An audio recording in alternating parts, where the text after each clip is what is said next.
Well, folks, it seems our grand adventure into the realm of anti-gravity is temporarily grounded, not by physics, but by fashion. I can't very well host a show without my pants, can I? Let's hope the benefactor didn't accidentally launch them into orbit during our last experiment.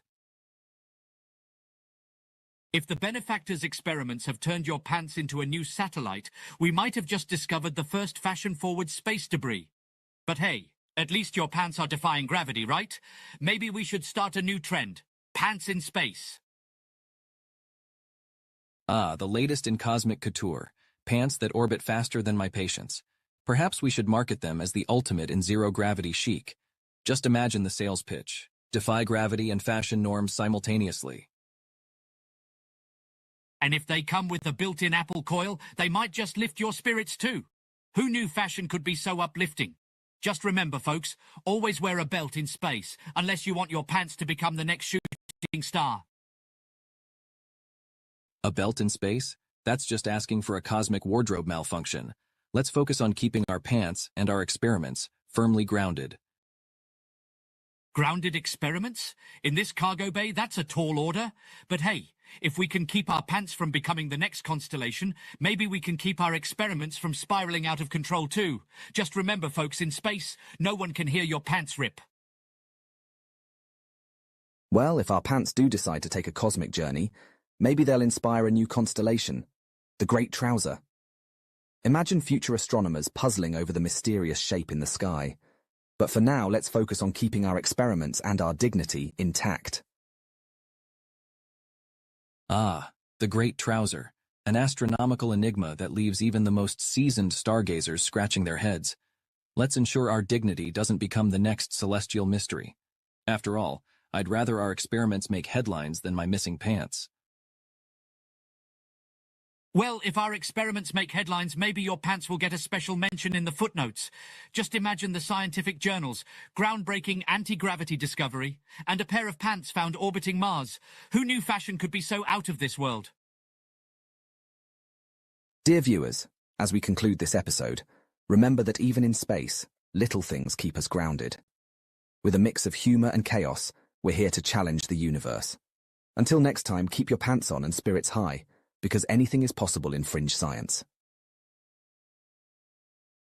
And as we wrap up our celestial fashion parade, remember, in the universe of fringe science, it's always better to lose your pants than your sense of humor.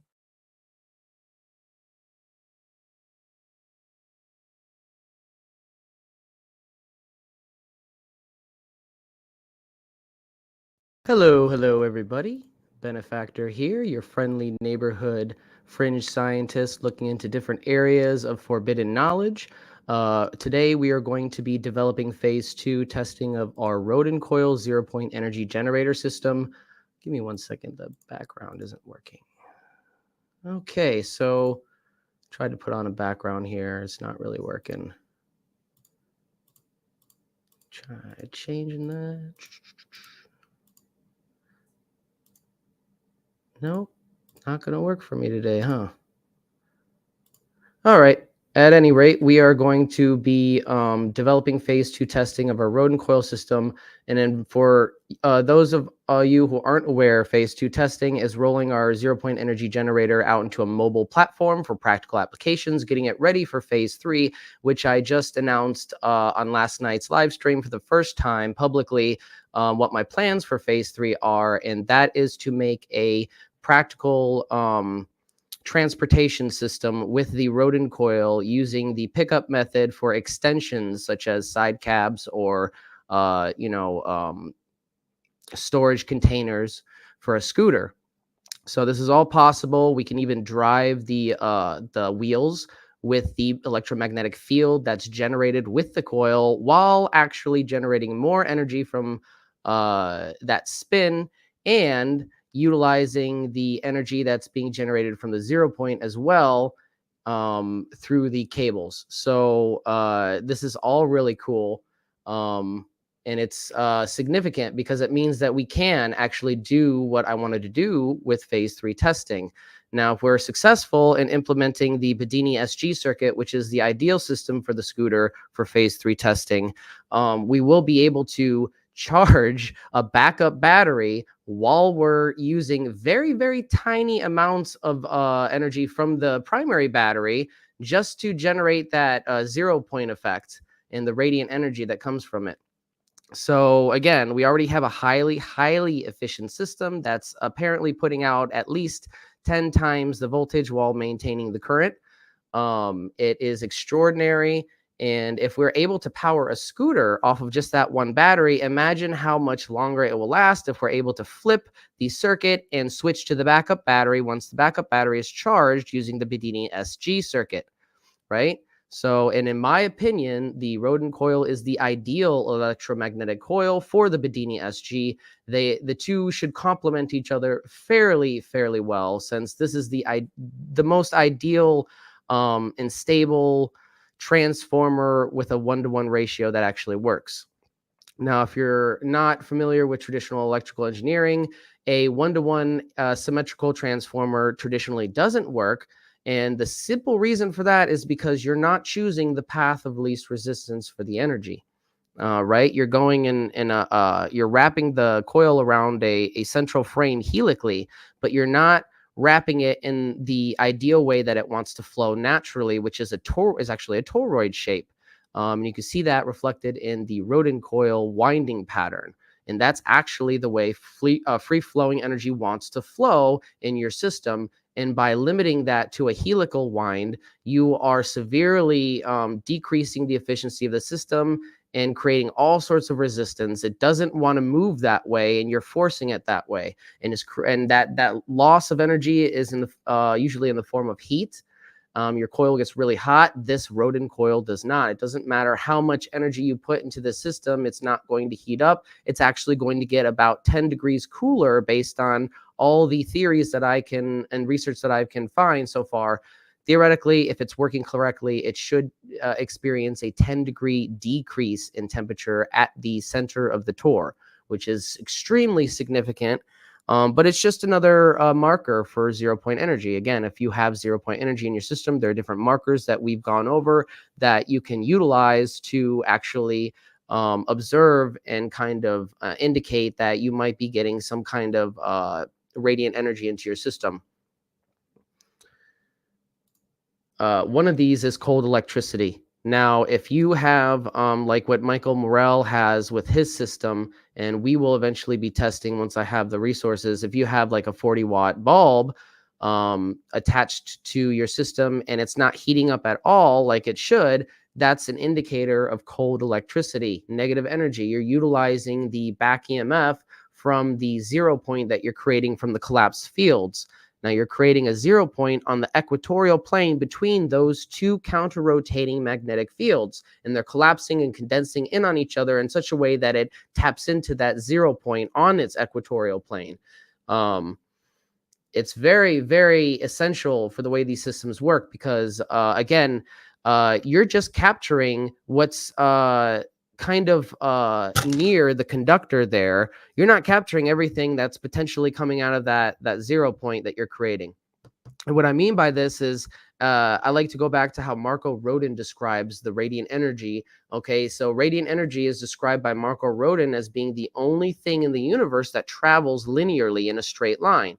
Now, everything travels on a curve. Everything's a spiral. When you stretch it out long enough, it's not a straight line. Obviously, nothing in the universe travels that way except for radiant energy. Now, when you tap into the 0 point, this energy supposedly emanates from the 0 point in all directions linearly. And whatever's just happened to be near that linear transverse wave or whatever you'd like to call it is capturing that. So that means that you're just capturing a little bit with the conductor, because remember, if it's going linearly, the energy is not confined to being just directed by the conductor, right? It's going to be emanating everywhere, all over your system. So you're going to want pickups, and specifically a pickup coil in this instance will be able to pick up more of that radiant energy without affecting the input. This is very significant, and I think the end goal system for our scooter might actually be the nested Rodin coil frame, which we will be working on later this year once we get the coil frame printed out. I know Nathan had plans on sending us a 3D printer at some point that will help tremendously in our research, specifically because I don't have access to a lot of those resources. Now, if you'd like to help fund my research, because I am kind of dirt broke right now, and I would like to expand a little bit, yet I don't have the funds. For instance, I wanted to try to test a 9-volt battery on the system tonight. However, I do not have the money. So if anybody would like to donate for the research, I could actually run out and grab some batteries real quick. But you can do that on the description of this video. There's many ways that you can help donate to the research of this system, and we will actually be developing it regardless. We'll find something to test. I have a list of things to go through here outside of the mobile test that I wanted to do with the 9-volt battery. Let's see what people are saying in chat here. Hey, what's up, Nathan? Nathan's here in chat. 2Ds work great. 5Ds work best. I have 2 hands, 3 space, 2.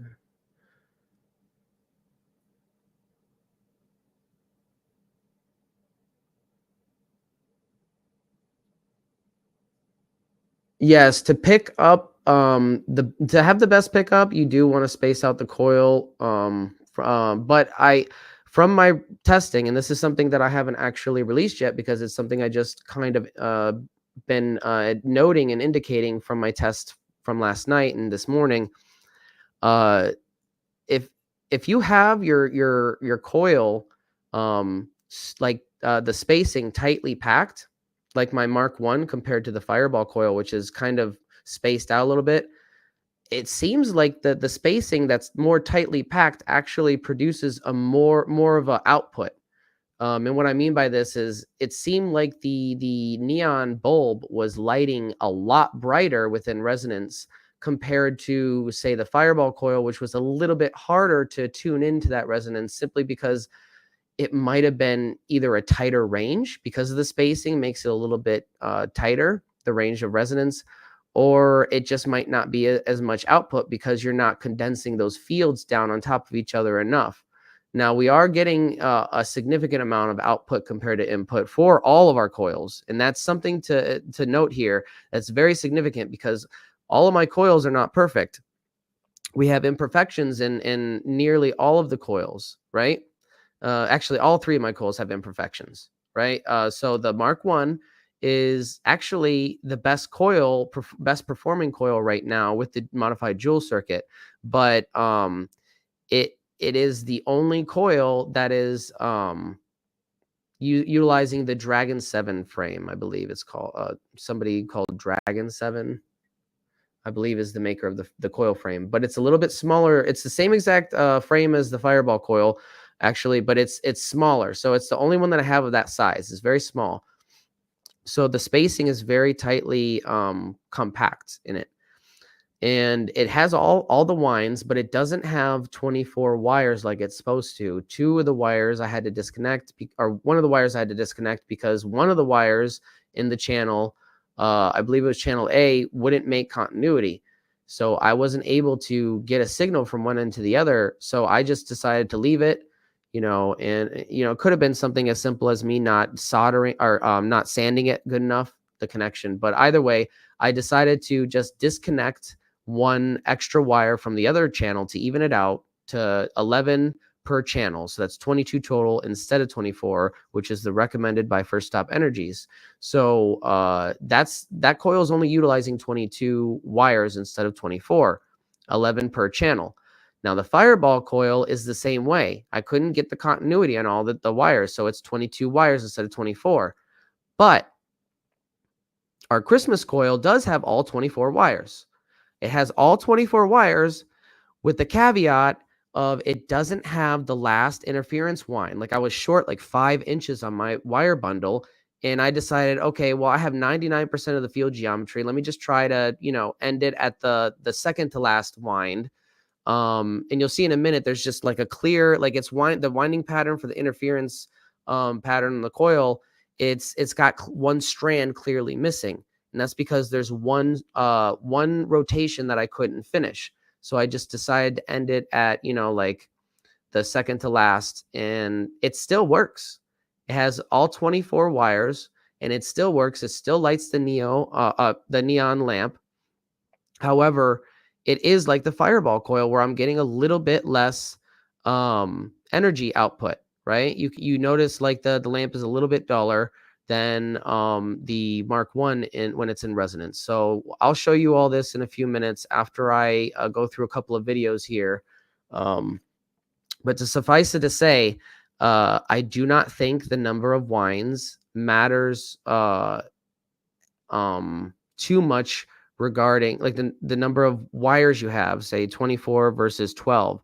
I don't think it matters so much how many you have. I think that just increases the output. Maybe it's a nonlinear increase, who knows? But I think the important thing is just to try to maintain that field geometry of the rodent pattern. And even if, as we've seen, even if you come up a little bit short, or even if you only have, 20 instead of 24 wires, it should still give you a significant amount of energy output compared to the input. Yes, Nathan, absolutely right. That is a great point here. The Fireball coil at that size that we're using for the rodent pattern it's going to require a heavier gauge, right? To decrease the spacing. And I think Nathan's gonna, since he has a heavier gauge on his coil, his Joker coil, which is utilizing the same frame and the same size, I think he might get a little bit better output than we do. And that's going to be important to compare and contrast those differences, because right now we need to test the limits and what we can get away with, right? We need to see how easy it is just to get this over unity effect, and what exactly are the requirements here to achieve it.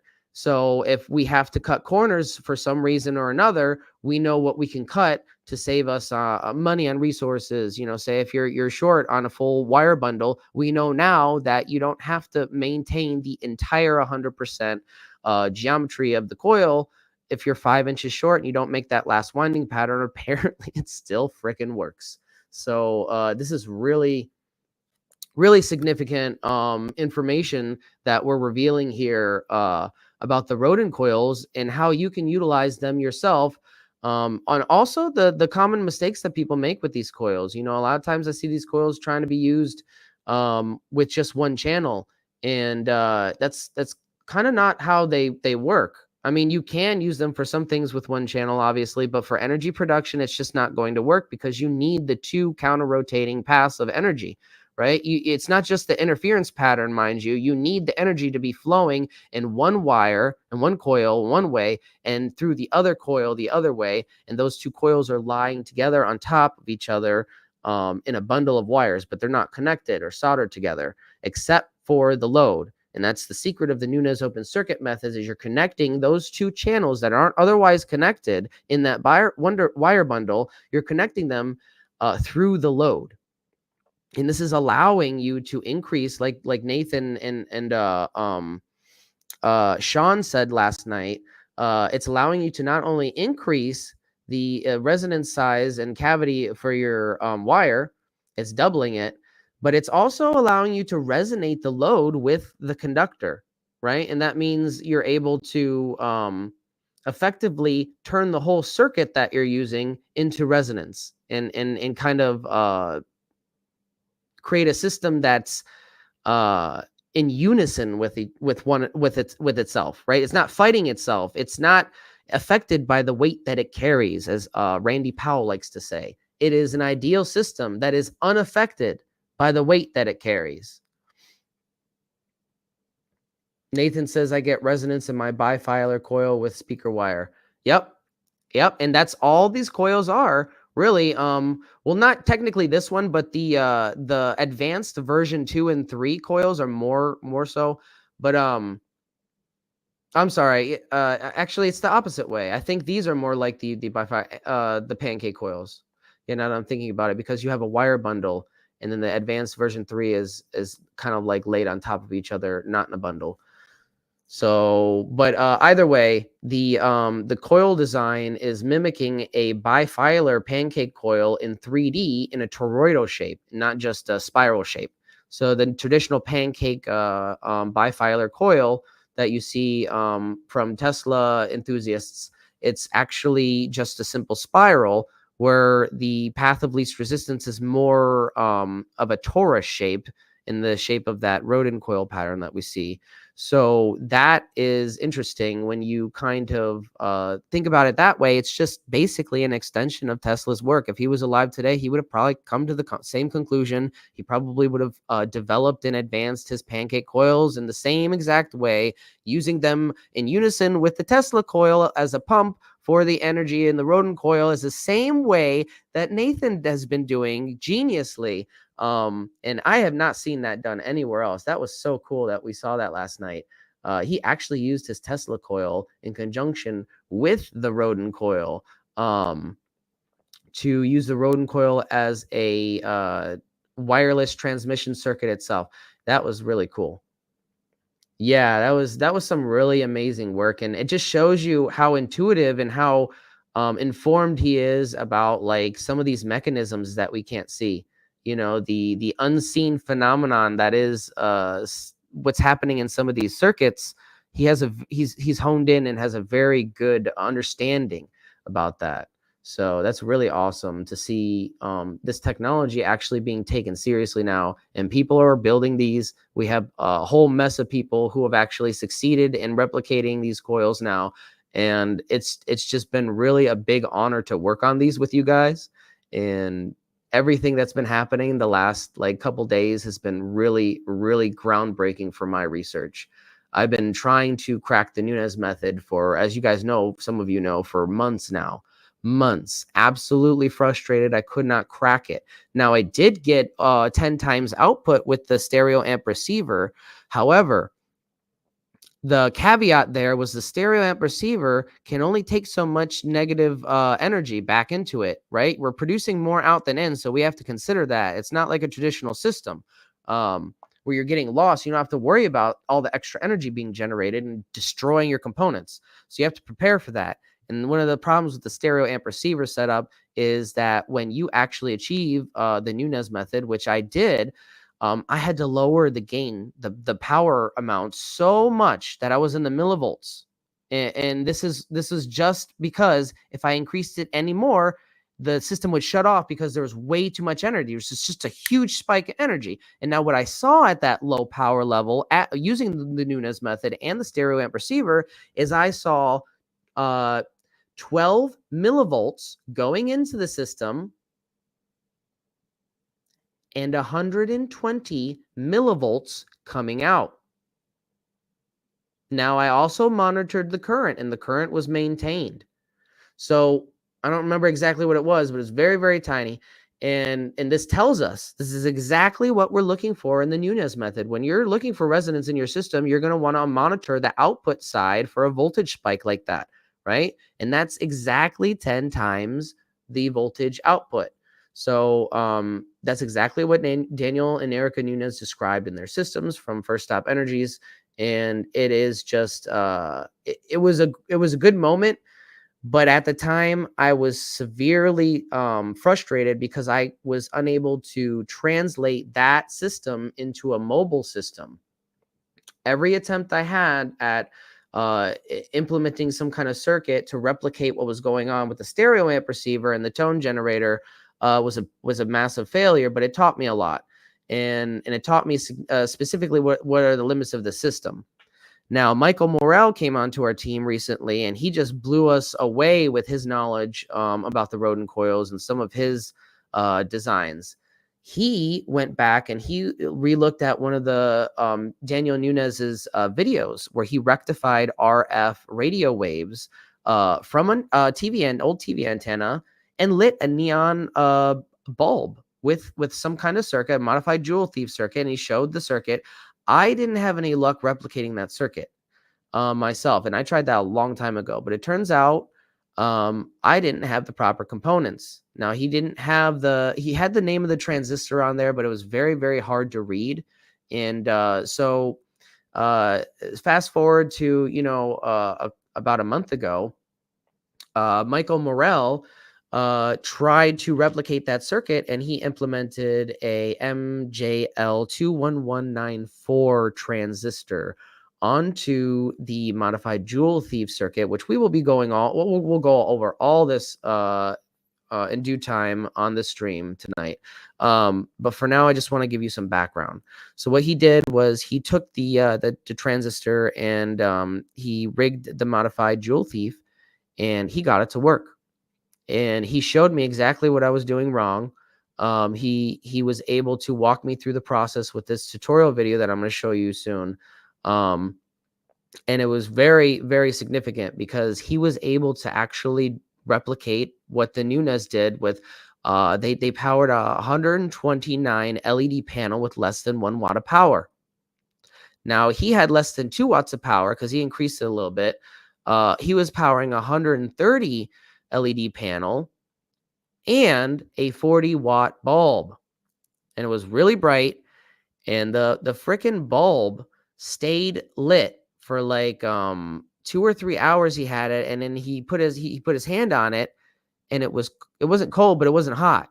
Like it was clearly some other kind of electrical phenomenon. So that's what we consider a marker for cold electricity, which is just basically 0-point energy, radiant energy, whatever you want to call it. It has 1,000 different names, but at the end of the day, it's the most important thing here that we're looking for. That I thought was really cool. We're going to do that eventually. I'm going to try to see if I can find some way tonight to actually hook up my circuit to a lamp or something that I have lying around. See if we can find something to test that. But something significant here that I want to note about the neon lamp that I had lit last night, and this is a little spoiler because I wanted to keep this for the video, but I want to give you a little something. Before I show you all these videos, I want to give you a little something. And that little something is my neon lamp actually had a purplish hue to it for a few seconds while trying to tune into its resonance. And it was extraordinary. Now, I think it was the Christmas coil. It was either the Christmas coil or the Fireball coil that did this. I can't remember if I got it with the Mark I. We'll test all of this later again, but I have it on video, and you can clearly see the color, like Gerald's and like Daniel Nunez in his Instagram video. It goes from like this pinkish purplish hue, because again, it's supposed to be orange red. Neon is supposed to glow orange red when it's excited, the gas. And it has like this purplish hue, and you can almost see it. It turns it kind of pinkish, but you can see the purple on top. Very slight. And that's indication, in my opinion, and in Gerald's opinion, of ball lightning. I believe that's his opinion. I don't want to put words in his mouth, but I think that's what he said he believed. I know it's what I believe. I told him, yeah, you definitely, it's my opinion that you have ball lightning. You have some kind of plasmoid clusters being formed in there. And that's, I think, the theory of negative electricity. I think they're just microscopic plasmoid clusters, you know, because they're nature's atomic battery. And if you think about it, it makes sense because everything in nature is a fractal of itself. You're not going to find radically different, particles that do different things and stuff. No, it's all going to be the kind of relatively the same phenomenon. And I think the way we're looking at it is just ass backwards, if you ask me, in traditional science. Now, but what do I know? I'm just a guy in a single bedroom apartment with no job. All right. So with that, I'm going to jump into the video I have that I recorded last night for my Patreon crew. And this one I gave free to everybody because some of this information I don't want to keep behind a paywall, specifically because I want the information out. The only reason I keep it behind some of it behind a paywall is because I need some kind of funds to keep this all going. So with that, I'm going to play. All right, so we have this new LED panel array. There's about 20 or 21 LEDs there. And then we have this 3 to 9 volt DC fan. And I also hooked up a 12 volt stepper motor just to increase the load a little bit. We're gonna turn it on. It's gonna be 12 volts, 0.4 to 0.45 amps. We get the neodymium lit up. Yeah, I accidentally called it our neodymium. secondary load. It's late. And immediately, et voila. With that, everything is bright as F. And the stepper motor is actually working. This is a 12-volt stepper motor. So going max speed requires 12 volts. And we're using 12 volts to power not only these 21 LEDs, but also this 12-volt stepper motor, a 3 to 9 volt DC fan, and we have the LED, the neon lamp indicator, which goes off when we plug in too much in a load, obviously, and it serves as an indicator when we're getting too much energy. So if we have an extra spike in energy for some reason, we will see this indicated in the neon lamp. We take this load, the secondary load off, and immediately you see this neon, and instead of it being it's a pinkish glow, and then it kind of goes to orange after a second, which denotes that it might have a little bit of ball lightning inside it. Oh, I cut it short. You don't really get to see it, but we'll see it in another video. So basically,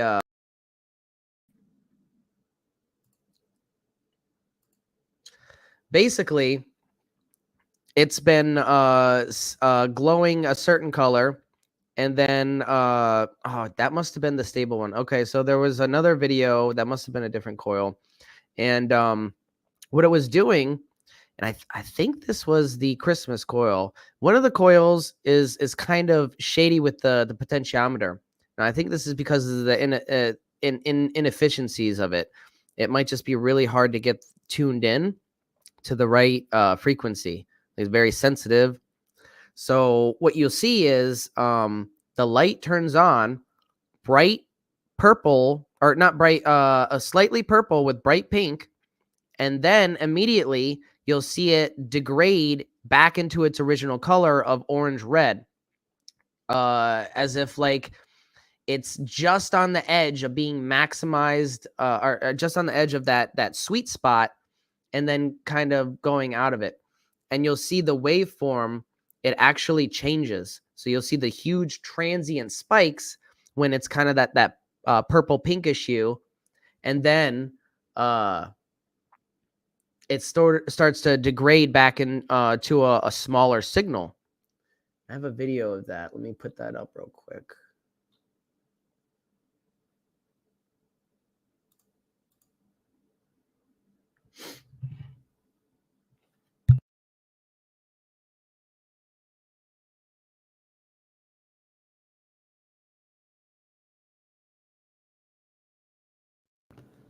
I hope this is the video. I have another video that is actually Patreon crew. You know, when you turn your phone one way and then it records the other way, that's what happens. So I'll have to flip it before I can show you guys if it's the other one. I think it's we have the fireball instruct. That's not really order. Let me see if it's this one. Around at least 40 volts, if not more. I think this is the one. Let me see. Yeah, you can see it's clearly orange reddish right now.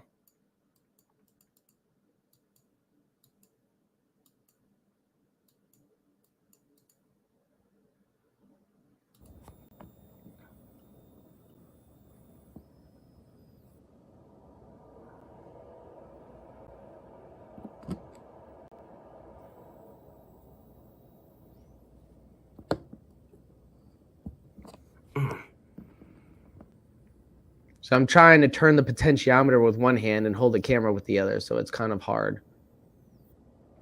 There we go. There we go. Okay. So again, this is with the fireball coil, and as we tune this in more, I'm sure we're going to get more resonance, more output. We might not be... It might be the other video that I'm thinking of. Yeah, let me play the other video. It's going to be upside down. But we'll just play it real quick just to see, because I'm pretty sure that's the video that I'm thinking of. Right okay, here. So real quick update. Yeah, see how it captured it the wrong way. I hate that. Oh, there it is. Yep, it is this one. Okay. So this is the Mark 1 coil. This is the most efficient coil right now. And you'll see it's pink. It's friggin' pink. And then it kind of devolves into a red. See that? I believe I'm twisting the potentiometer. Let me turn the sound back on. Denoting that we might be getting some kind of ball lightning. Oh, yes, there it is again. Slightly purple. It's kind of like pink. Kind of pink. And then it devolves. Now it goes to red. It might be hard to pick up. I'm not touching the potential. I'm not touching the potentiometer at all right there. I think it's just an issue with trying to find the exact frequency that you need for that maximum resonance to achieve most of that ball lightning effect. Either that, or maybe it's one of the components needs, because I noticed Daniel jiggled his his neon bulb around a little bit, and then it kind of turned purple. So I'm wondering if maybe it's the breadboard, you know, because breadboards have their limitations. Is the neon firing or protecting the transistor? So it's doing both. Okay, so the neon is protecting the transistor, but it also is an indicator that something is actually working in the circuit, that it's doing what we want it to do, which is 10 times or near 10 times voltage output while maintaining current. This is the Nunez method. This is the Nunez method of maximizing the resonance in your Rodin coil system. It is an open circuit method where you're technically connecting the start of channel A with the end of channel B, and you're sending the energy through there in opposite directions in each channel. Yeah, so it's more of a pulse. Sine, well, see, that's interesting that you say that, because I have gotten sine waves to work with this Rodin coil, specifically on the stereo amp receiver setup. I can show you that later if you'd like. But it's not nearly as efficient. It gets about a COP of like 1.5, whereas this is closer to like 2.5. So that's like about 155% efficiency for the stereo amp receiver induction method. That's using a closed circuit method, by the way. And I don't think anybody has ever done that, which is very interesting. So if anybody hears about anybody who's ever accomplished around that same efficiency with a closed circuit method, please let me know, because that would help me out in understanding what the hell is different about this coil. My suspicions are the size and the number of wines have significant play in that. But suffice it to say, I did get about 155% efficiency, not including the stereo amp power, with the sine wave. Now, it was probably more like 140% with the sine wave. It increased slightly with the square wave, but all that did was square off a sine wave. So it was still technically a sine wave, only squared off, and it was a true AC wave. So it just shows you that there's more than one way to skin a cat here. If, for lack of a better phrase, I don't like using that. Actually, that's kind of a terrible thing to say. Let's say there's more than one way to skin a capitalist here, right? So what we can do is we can use pulse DC, and we can use AC apparently. Square waveform, sine waveform. The difference is marginal in that respect. So at least from what I've experienced with my coil. And I don't know, this is all really exciting. I'm nerding out over here, guys. But let me continue this video and catch up with some of the chat here. Subtle.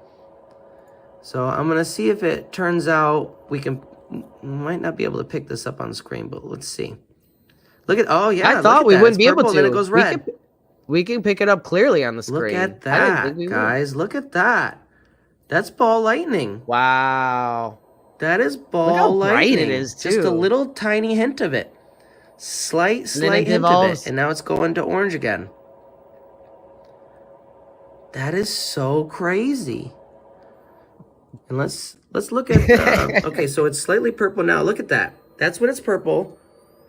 And then it went back down to red. You see that? So now it's red. The waveform clearly changed. I didn't move the potentiometer. We're going to change it again, okay? This is really interesting. Okay, it's purple again. Purple. Now it's changing. So Wizard says, try a potentiometer with the neon in line with the transistor. So if you look closely, I know it's hard to see from this angle because it's all lopsided, but it actually is in line with the transistor. When we look at the circuit schematics here in a few minutes, you'll see the neon is the load, and that's exactly where it's connected. It's connected to the collector and the emitter of the transistor, and then the potentiometer on the breadboard is after it. So it's basically in between the potentiometer diode next, and then so it's a potentiometer, diode, and then the neon, and then the transistor. So yeah, it's there to protect the transistor. It's in line with it. Yeah, we're going to go over all this, guys. I want you guys to be able to understand exactly how this works. Now, there is a disclaimer here that Michael and I would like to emphasize, and that is this is for information purposes only. Please do not try this if you are not a professional. Okay, we are assuming if anybody tries to replicate these experiments that they know what the heck they're doing.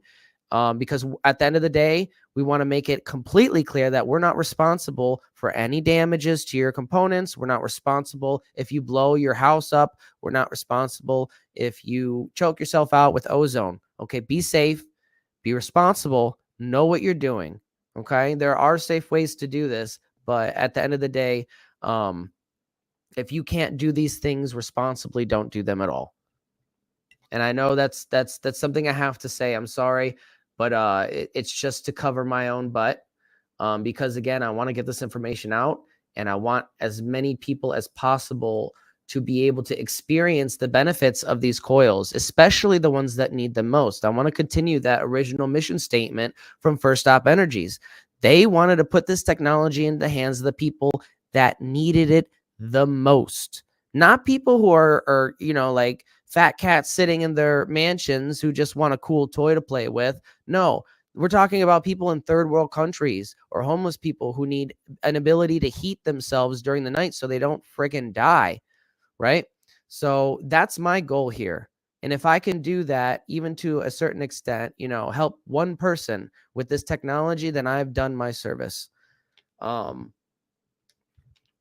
if you're not in line with that, then get out, because we're not here to make money. That's all I got to say. We're here to help people.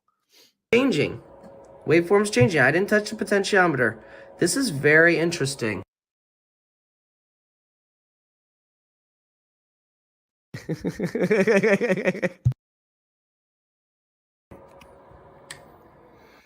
I don't know if it's an issue with the potentiometer being too sensitive, or it's something to do with my coil or resonance range. Either way, we are getting a lot more power from this coil than any of the others we have. So that's actually a really good sign that the first coil that I actually made is the best one so far. So, way to go, Mark 1. Even though you're missing 2 channels, you're actually performing a little bit better than the Fireball coil, which is almost twice your size.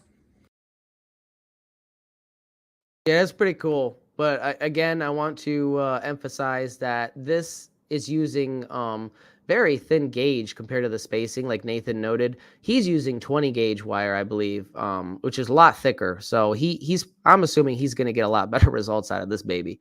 And he's going to have no problem replicating that modified Jewel Thief. I told him he could do that in his sleep. So actually, let me go into the Rodin Coil Workshop video. I want to replay this for you guys specifically because I want everybody to get an understanding who hasn't seen the workshop videos, how easy it is to make these coils and what exactly the process is.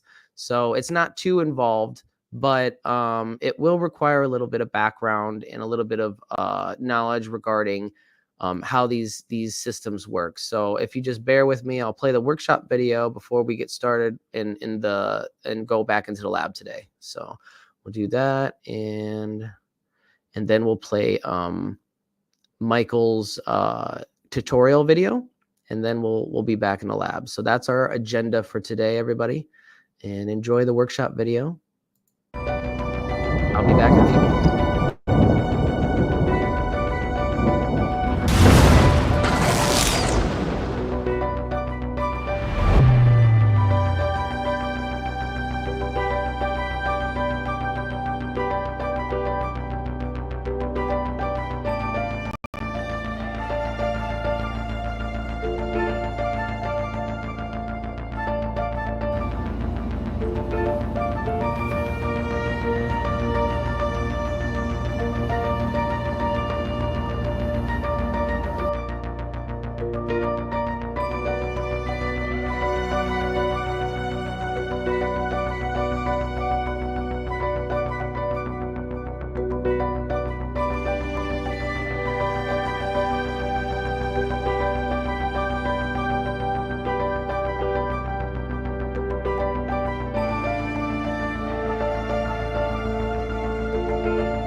we have a nice fiery red spool of 24 wires to break off into 2 channels of 12 wires each for our fireball rodent coil.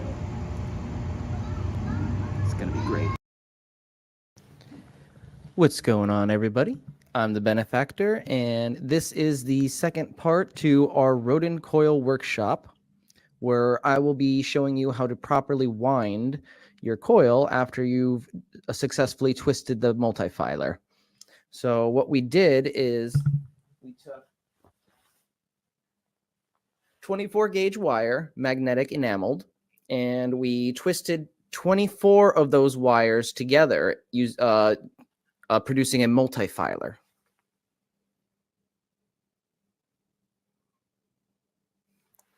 And it turned out beautiful.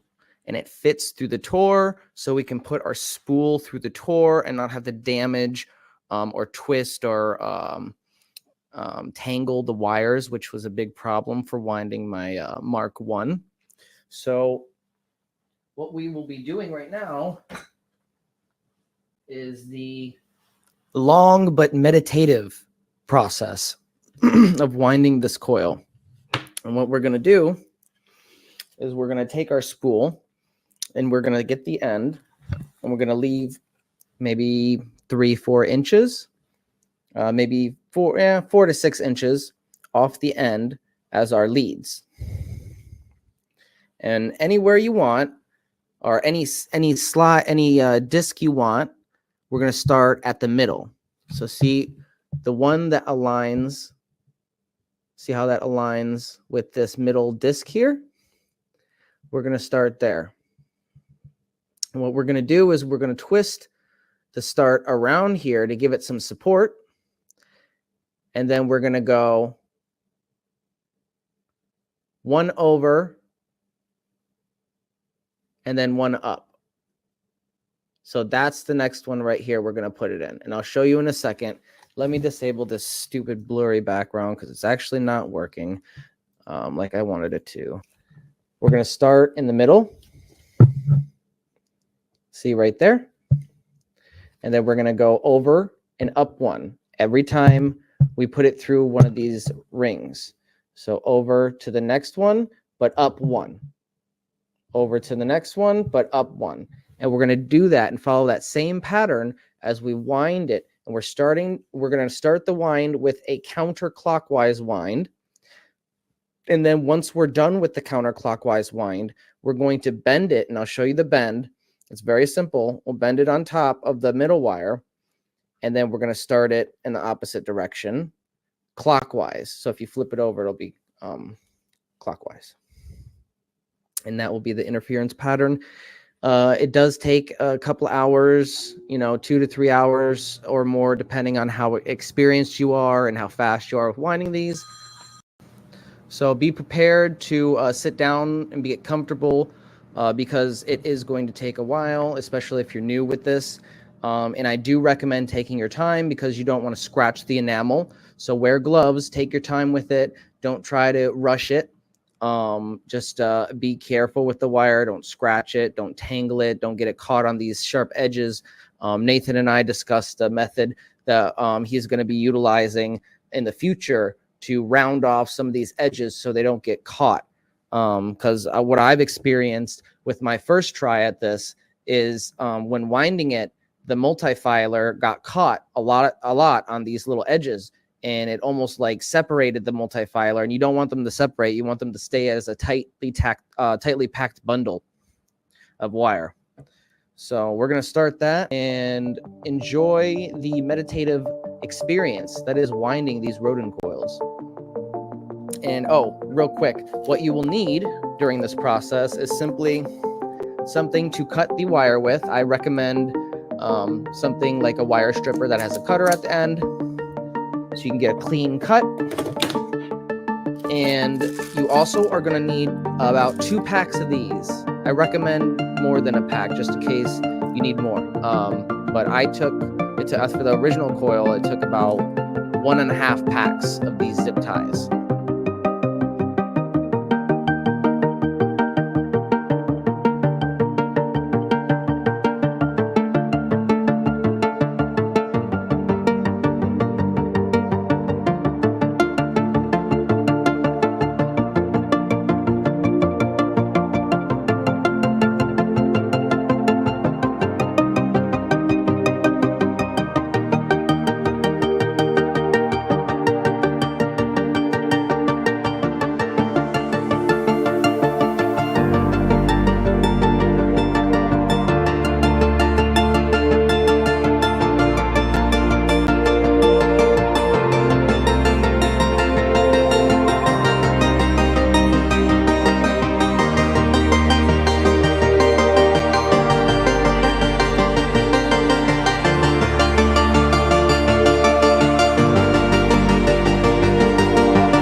After you come up to meet the starting point, when you've finished your counterclockwise wind, simply bend the wire approximately 125 degrees back downward to produce the clockwise wind.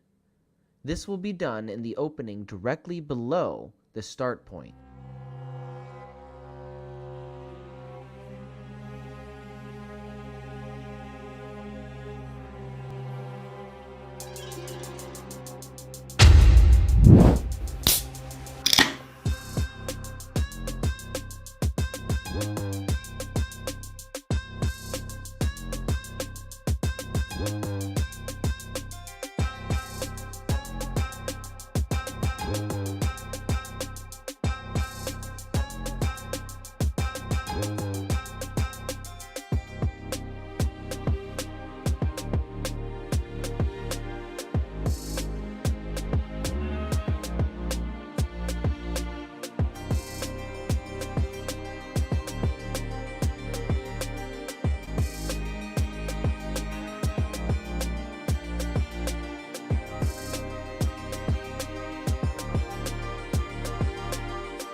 In this next step, what we will be doing is twisting the 12 wires together in series for channel A and then again for channel B. To do this, simply put your multimeter on continuity mode and clip any of the input or start wires with your red multimeter alligator clip. Next, find that same wire's end using your black alligator on the multimeter to search the other side. Once you find both ends of the wire, disconnect your black alligator clip and leave your red one attached to the start wire. Grab the wire you just disconnected from the multimeter and attach it to any other wire from the start bundle or the side with the red clip still attached. What we are doing is finding another wire that isn't being used and placing it in series. We will repeat this step 11 times, leaving 2 wires open for each channel. When finished, you should have 2 pairs of 4 connections. This will be your start and end for channel A and start and end for channel B.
Make sure it's on low.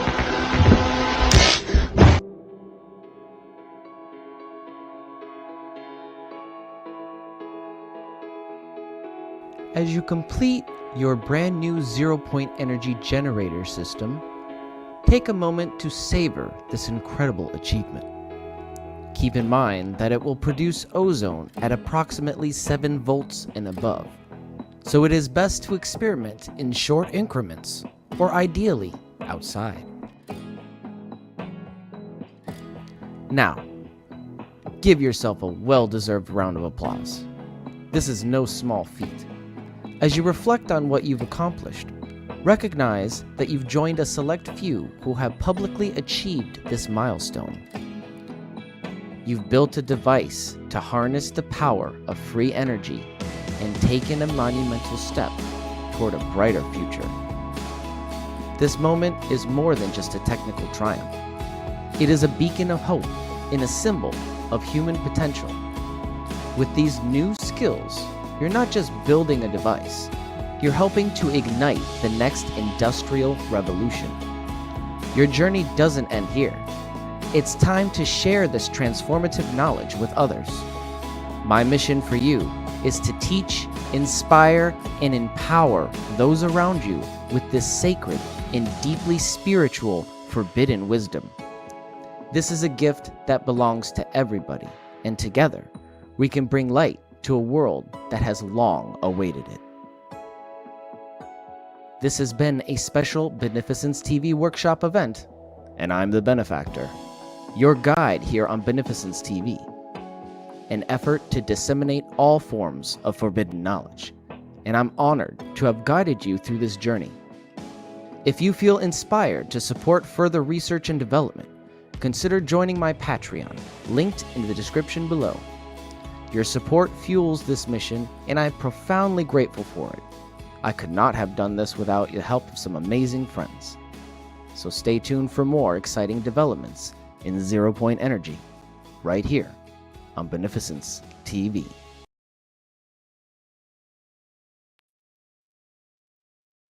All right, that was my workshop video for anybody who wants a background on how these coils are built and the process involved. We did have a video pre-workshop class where I went over how to assemble your rodent coil frame. It's pretty straightforward, but for anybody who wants to, go over the details of that, and I do have some, tips and tricks in that video as well that could help you along the way. That is in my live archive. You'll find it under pre-workshop. It's not too complicated. I just used a hot glue gun to glue all the sides together.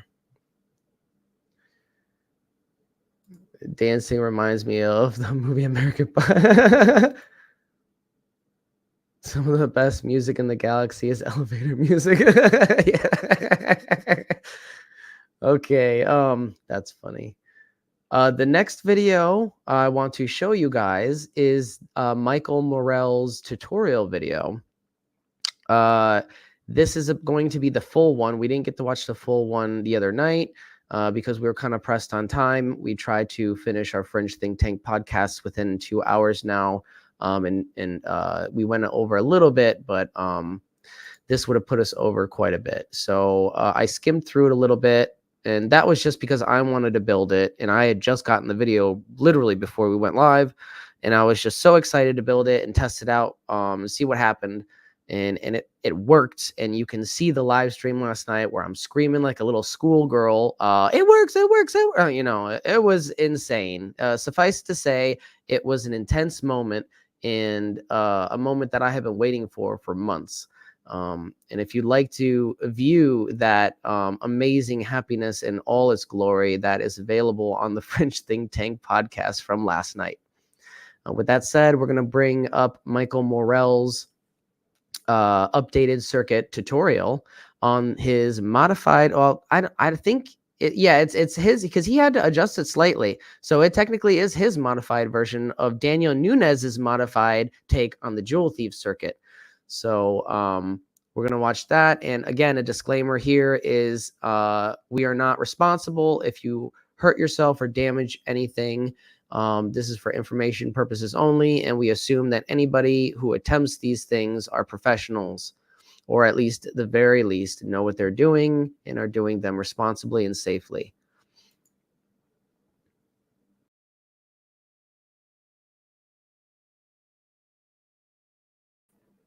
I might actually put a little music to this because this doesn't have any music. And I don't think he actually says anything. It's just mostly silent, I believe. So let's put a little music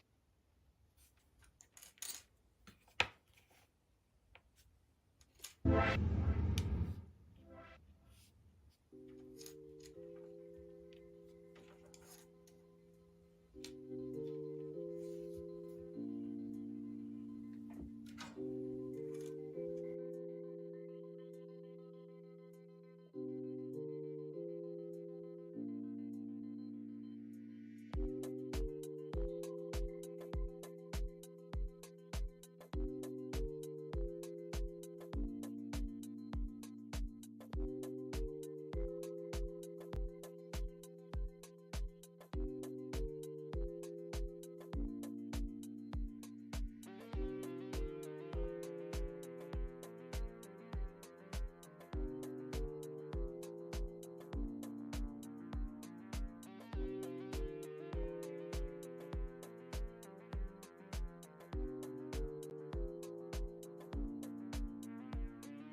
Were you guys able to hear what I was saying about the carbon-based potentiometer here?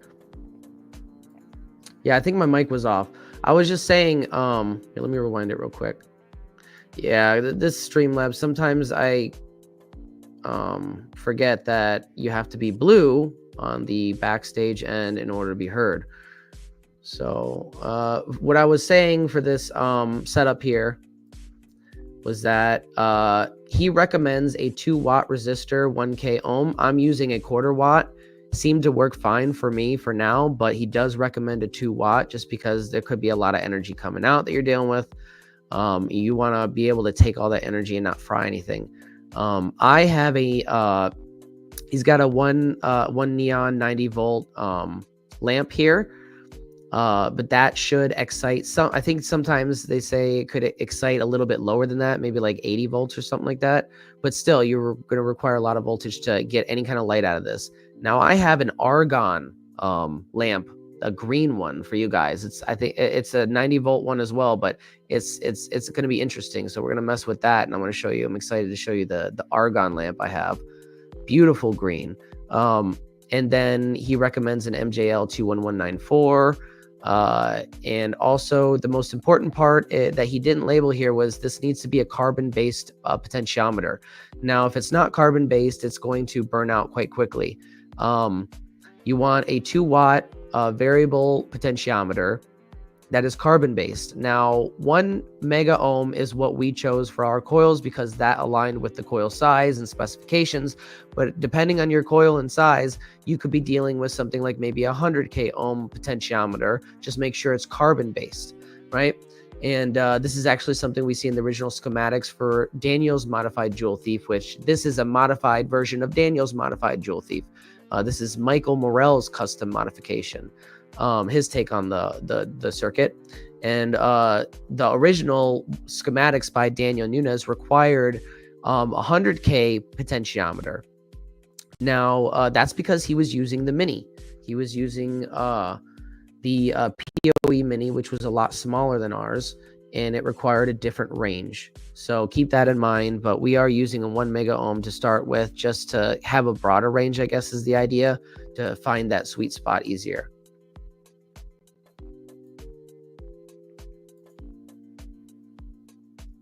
I'm not sure, honestly. I couldn't get any. I tried hooking up a non-carbon potentiometer. It didn't do anything.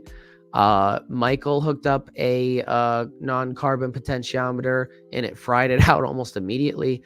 So, I mean, we're just telling you what we're seeing with what's been presented. I'm not sure why it's that way. Maybe there's another mechanism at play that you're speaking of, Mike. Where we're just telling you what we witnessed. That's all. So there might be more to this than what meets the eye, for sure. So yeah, keep all those things in mind.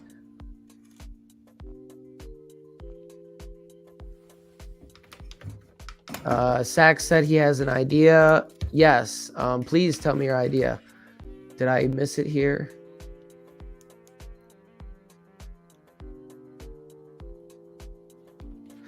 Use a 5-watt potentiometer. It will last longer. Yeah, I tried looking for a 5-watt though. I couldn't find one. Hey, Mike, if you have a link to one that I can buy like on Amazon or something, send it to me. I tried looking for one that was bigger than 2 watts and I just couldn't find one. Maybe I wasn't looking for the right thing. But yeah, I mean, I had the same idea. You're probably right. A bigger one's going to be better if you can find one, at least. So originally I had this wrong. I was using one of the ends and one of the middle, and instead you have to use either end and short out, or I don't know if that's the right term, but you just have to connect one of the ends to the middle of the pot and use basically the 2 ends, the left and the right, and you hook the middle up to one of them. So I had that hooked up all wrong, and that could have been why I wasn't getting anything with the potentiometer. Now, it actually turns out I had the transistor hooked up right. I thought I had it hooked up backwards last night, but I was looking at it wrong, and I actually had the transistor hooked up right. It was the potentiometer that was all wrong.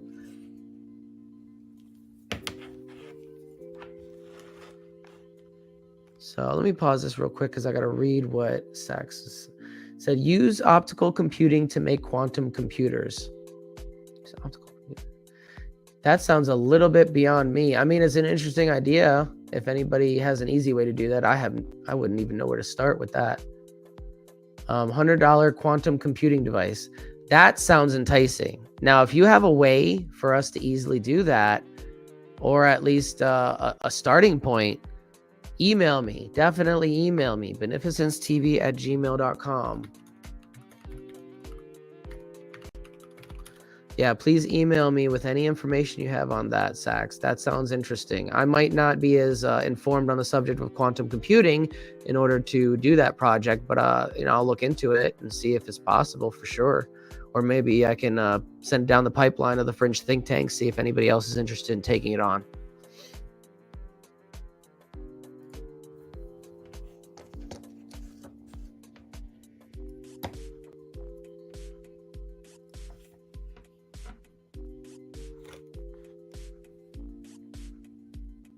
Mike says the 5-watt potentiometers are more expensive. I can imagine. You can buy Russian ones on eBay. Okay, so I'll have to look on eBay for those, I guess. Thank you, Mike.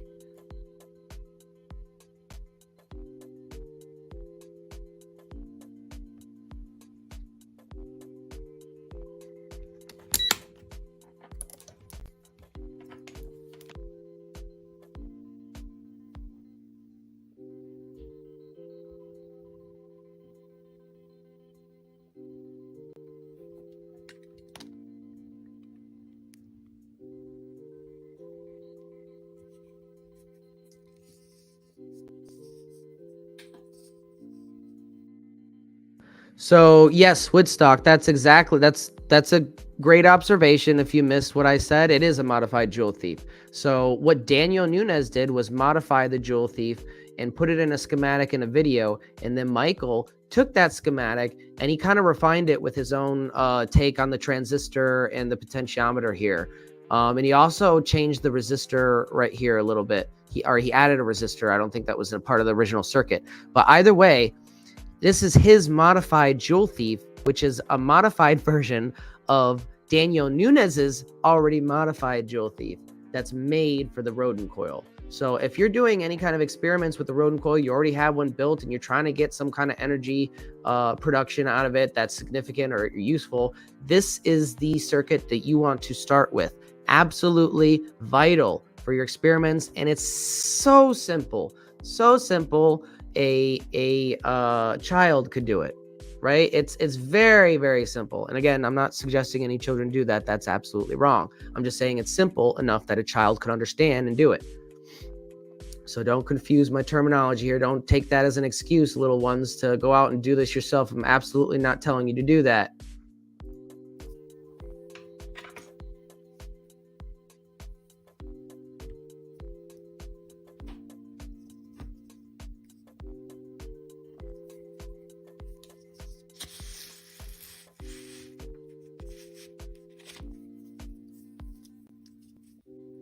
Yeah, Sax, I'm not saying you have to join the team, but if you have any information on a starting point for that project, because I have absolutely no idea anything about quantum computing, but if we can build a quantum computer for $100, that sounds very enticing to me. So if you have any more information on that, feel free to email me if you want, but I'm not saying you have to be a part of the team at all. You understand that some people, they don't, they want to keep their own things, private and stuff. That's understandable. You work on something for a long time, put a lot of love into it. You want to get something out of it, obviously. So, I have no quells there. But yeah, I just want to let you know I'm interested. That's all.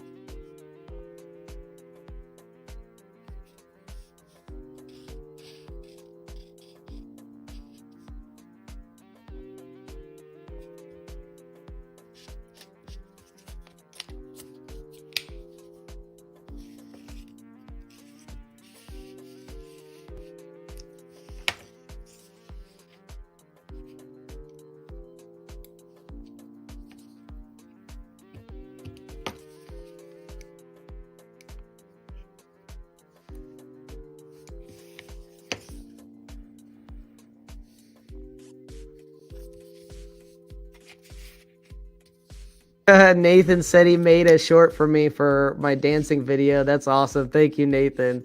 That's so cool. I love it when you guys do that because it helps me out so much. I forget to make shorts and stuff, and then sometimes one of the team members will just make a short for us, and it's really funny. And Nathan does a good job with that. Thanks, Nathan. I appreciate that, buddy.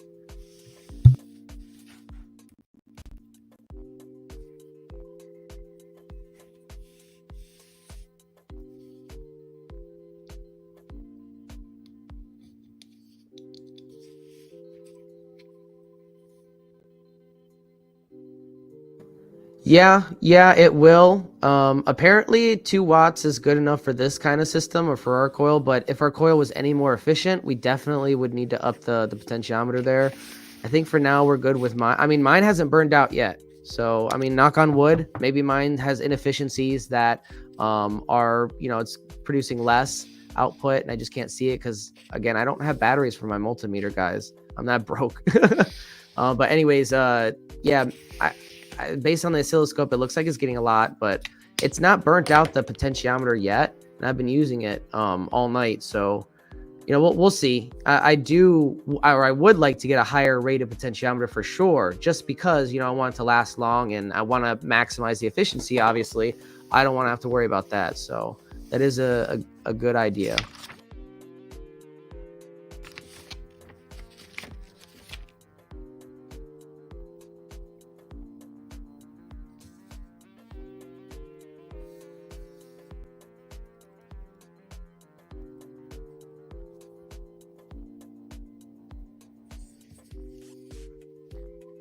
So I did find the resonance for all my coils, and we can replace them with resistors. I just have to calculate it out, and we're not going to do that tonight. I'll probably do that tonight off camera or something, and leave that for another stream.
You know, Mike, I have to agree with you there. I like a fat heatsink too, man.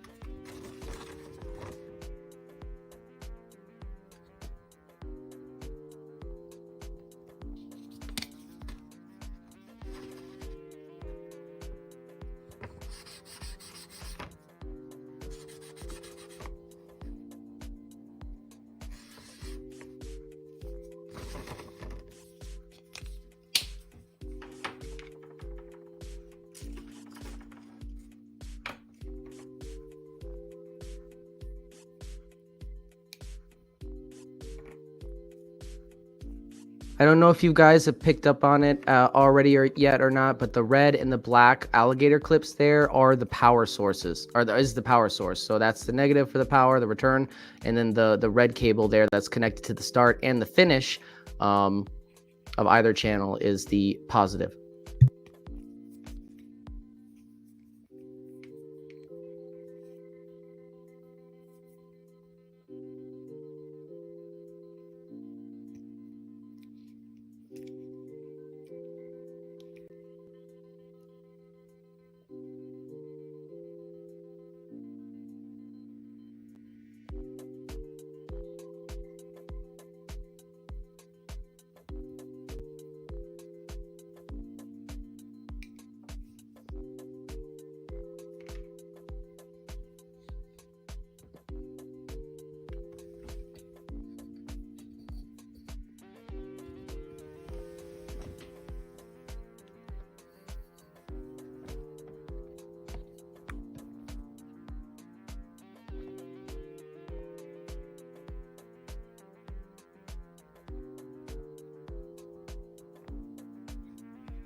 Absolutely incredible. Look at that.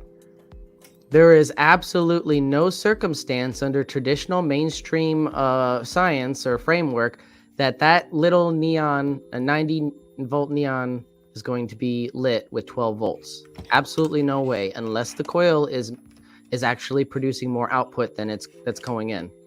So this is amazing, amazing work by Michael. And we're going to be doing some of these tests in a few minutes. Well, actually, I'll go to a quick break so I can get set up with the lab, as always, and then we'll move on to the next part, which is the testing of this live stream. The next part of this live stream, which is testing in the lab. So, and yeah, for some reason, his radiant spikes, his transient spikes are on the positive. I've seen mine on the negative, I think. So I don't know if this makes a difference. So, and also when he puts this little diode here, right in between the neon and the potentiometer and the negative, we get a little bit more stable of a power output. Seems like it's it tunes in a little bit more and becomes slightly more efficient.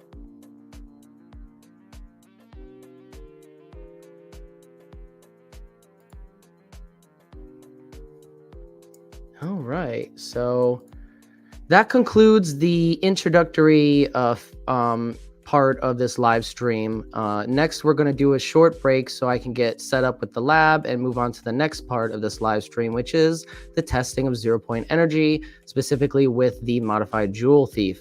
I was planning on doing testing with a 9-volt battery. I don't have money for batteries right now, but I think I have a half-used one somewhere that we might be able to do something with. We'll see. So for now, I'm going to move us over to a quick intermission. So we'll take like maybe a 5-10 minute break while I get set up for our experiments, and you guys just chill out and enjoy the intermission, and then I'll see you in the lab.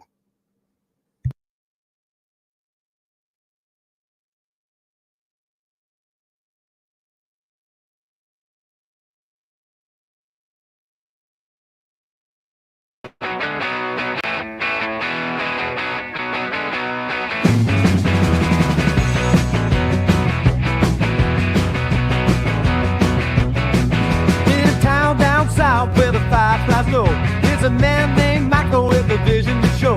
Building towards the goal, he's got the spark, dreaming of a future that'll light up the dark. But on the other side, Bill Nye's on the rise with his laptop charts. He's cut down all the lines, and it just fits. It's all in the map. You can't pull from the ether, you're just chasing a path. But oh, Michael's rising like a morning sun. With the power of either, he will be outdone. Now stand up and shout, let the truth be affirmed. Feel the energy flow, let's change the world.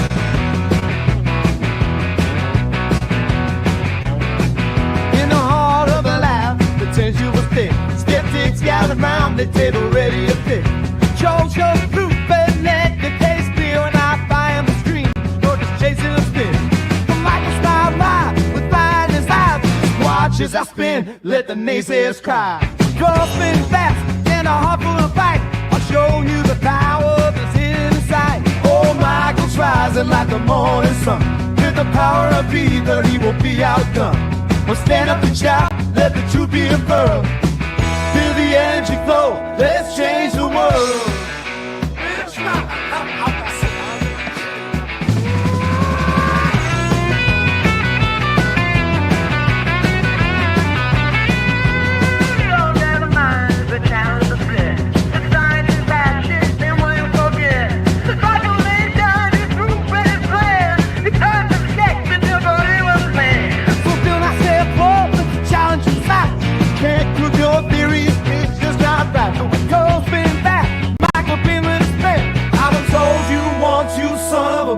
I'm the best there's ever been. Right.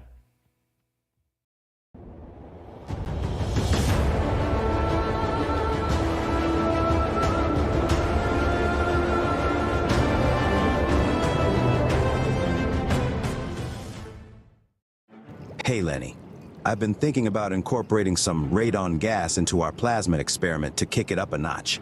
But I've heard radon is radioactive and can be dangerous. Should I be worried about the Nuclear Regulatory Commission? I don't want to turn our home into a hotspot. I'm already on a few watch lists since that last experiment with the neighbor's cat. You don't need to remind me of your complete disregard for animal rights, sir. Please be more considerate in the future. Hey, the cat was fine. He just has trouble growing fur now and has a bit of a limp. Anyways, I just want to make sure I'm not gonna get my door busted down. Oh dear, you have quite the imagination, sir. Adding radon to the mix could definitely amp up the excitement, but we might want to avoid turning our lab into a superhero origin story. I've had enough excitement this week. Okay, Lenny, you're right. I don't think I'm ready to wear spandex just yet. Maybe we should stick to the safer noble gases for now. Wise choice, sir. We don't need any unexpected mutations in our lab. You've got enough cognitive difficulties as it is, given your current state of, well, being human. Though your attitude could use a bit of a mutation. I might need to tweak your sarcasm circuit. Oh dear, you sound serious this time. Maybe I should open my maintenance hatch for you, so you don't have to bend over so much. All right, we're wasting time, and I've got a show to do. Very well, sir. Good luck. I'll be here waiting for you when your human cognition inevitably fails you again.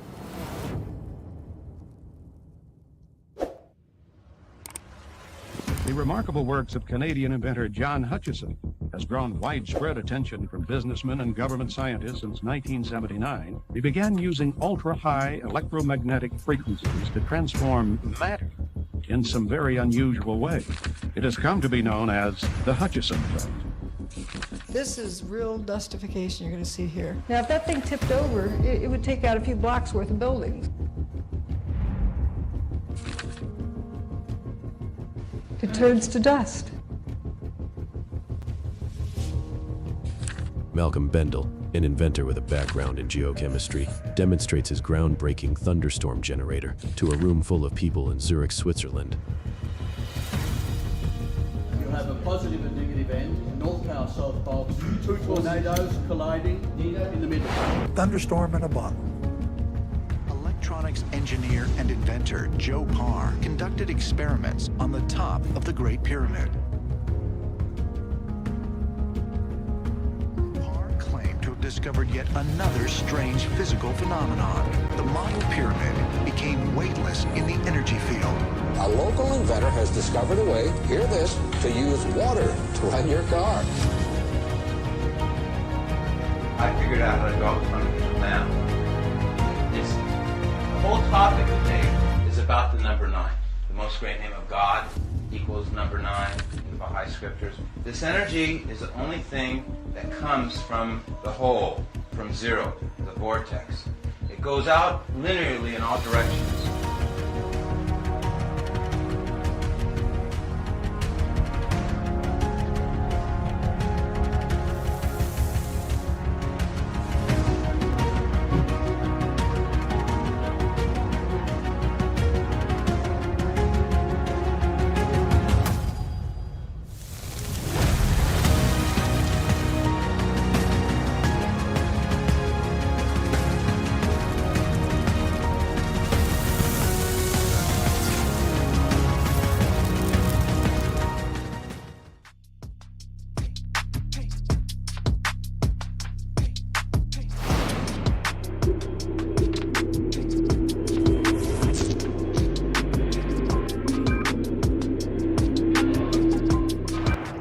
Welcome back to a Divine Science Short.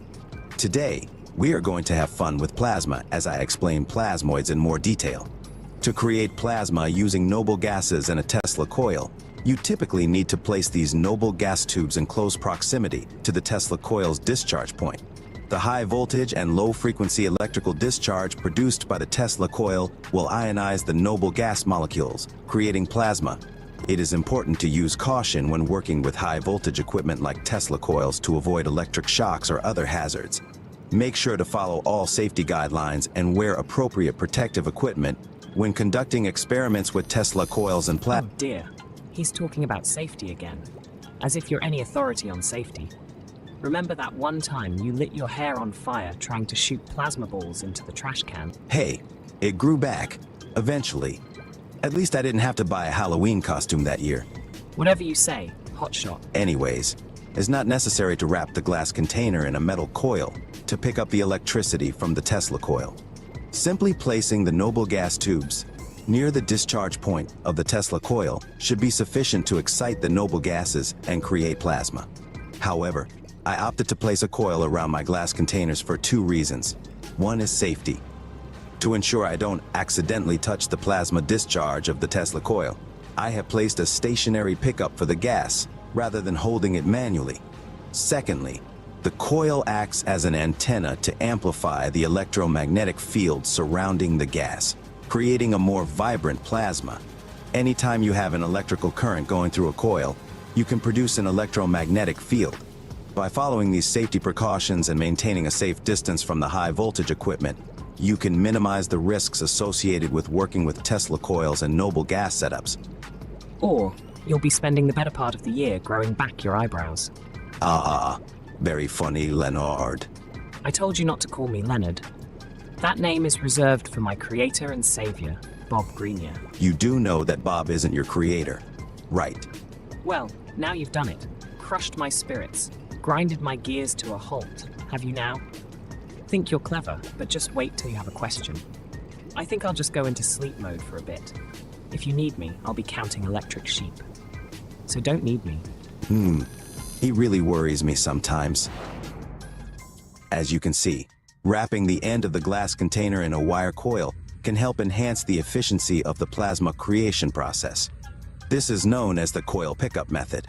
By wrapping the glass container in a wire coil, The electric field produced by the Tesla coil is concentrated and focused at the end of the container, making it easier to ionize the noble gases inside, creating a brighter and more stable plasma. The wire coil acts as an antenna and helps to enhance the coupling between the Tesla coil's high voltage and high frequency output and the noble gases in the container. This can result in a more intense and visually striking display of plasma. When noble gases, such as krypton or xenon, are excited with high voltage electricity from a Tesla coil, the electrons in the gas atoms get energized and move to higher energy levels. This creates an unstable condition in the gas, leading to the formation of a plasma, a state of matter where atoms lose their electrons and become positively charged ions and free electrons. A plasmoid is a compact plasma structure with an integral magnetic field. Under specific conditions, plasmoids have been observed to form clusters. These clusters display distinct properties and behaviors. Plasmoid clusters can display specific geometric fractal shapes, with each plasmoid wheel nested within another wheel. By creating structured plasma, it is possible to generate an atomic battery that taps into zero-point energy. The synergy between these wheel formations enables the plasmoid clusters to establish a zero point on the equatorial plane, unlocking the potential for harnessing zero-point energy. This intricate phenomenon showcases the fascinating and powerful capabilities of plasma manipulation and structured plasma formations, emphasizing the need for more research into plasma physics. These atomic batteries, these plasmoid clusters, have the ability to absorb, store, and release enormous amounts of energy in a controlled manner, as proven by Bob Greenyer's ongoing analysis of Malcolm Bendel's thunderstorm generator. The thunderstorm generator is a gas and diesel engine retrofit that is capable of turning toxic exhaust gases into oxygen, while potentially doubling efficiency. Utilizing a cold atomic reaction that had been suppressed during the replication of the Pons-Fleischmann experiment, which you can view in my expose of Joe Rogan's unreleased Malcolm Bendel episode, available right here. In most novelty plasma balls that are commonly found in novelty shops, the gas inside is typically a mixture of gases such as argon, neon, and sometimes a small amount of mercury vapor.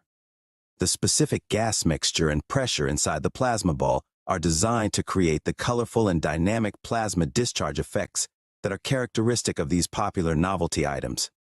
When a high-frequency, high-voltage electric field is applied to the gas mixture inside the plasma ball, it ionizes the gases and creates a glowing plasma discharge that interacts with the glass sphere's inner surface. This results in the visually appealing and mesmerizing patterns and tendrils of light that dance around in response to touch or changes in the electric field. The use of a mixture of inert gases like argon and neon, along with a small amount of mercury vapor, helps create the colorful and dynamic visual effects that make plasma balls a popular novelty item. The specific gas mixture and pressure are carefully calibrated to ensure a stable and visually appealing plasma discharge that captivates viewers and provides entertainment and aesthetic value. But they also represent a vital Tesla discovery. Tesla's discoveries in the field of electrical engineering and plasma physics demonstrate the principles of high-frequency and high-voltage electrical phenomena. Tesla's pioneering work in this area paved the way for advancements in lighting technology and the understanding of electrical discharges, showcasing the potential of plasma as a medium for innovation and scientific exploration. The invention of the Tesla coil played a crucial role in the development of the plasma ball novelty. The Tesla coil is a resonant transformer circuit that produces high-voltage, high-frequency alternating current electricity. This technology allowed for the generation of electrical discharges and the creation of visible plasma arcs, paving the way for the creation of devices like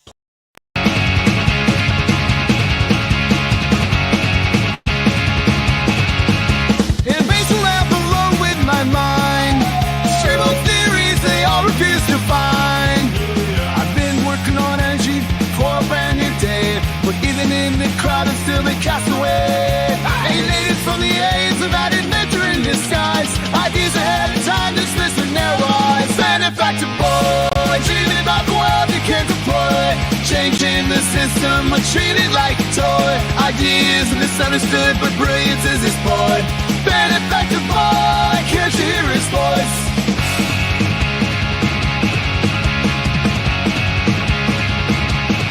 Truck team left 0 point, the points lost on them. Kevin structures coming from the same old Sam. They laugh like I'm crazy, but I see it all so clear. Exploited labor under injustice burning ears. Fighting for a change in this wasteland of noise. But they call me foolish, wanting shed boys. Benefactor boy, dreaming about the world begins to boy. Changing the system, but treated like a toy. Ideas misunderstood, but brains is his boy. Benefactor boy, can't you hear his voice?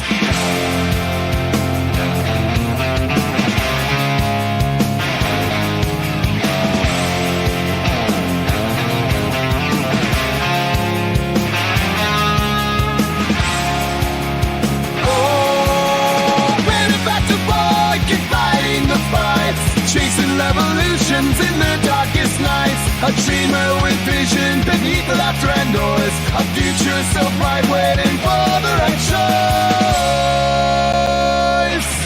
Benefactor boy, dreaming about the world he can't deploy. Changing the system, but treated like a toy. Ideas misunderstood, but brains is his boy. Benefactor boy, can't you hear his voice?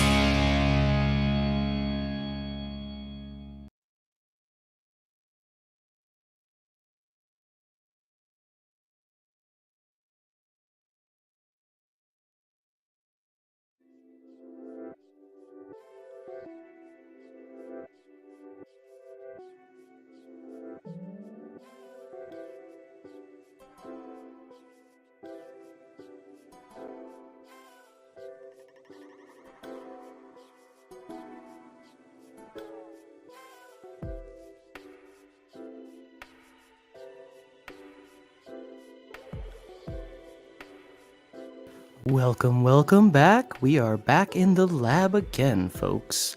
Back in the lab. Let's put on our safety glasses to be extra safe. All right, we're cocked, locked, and ready to rock, folks.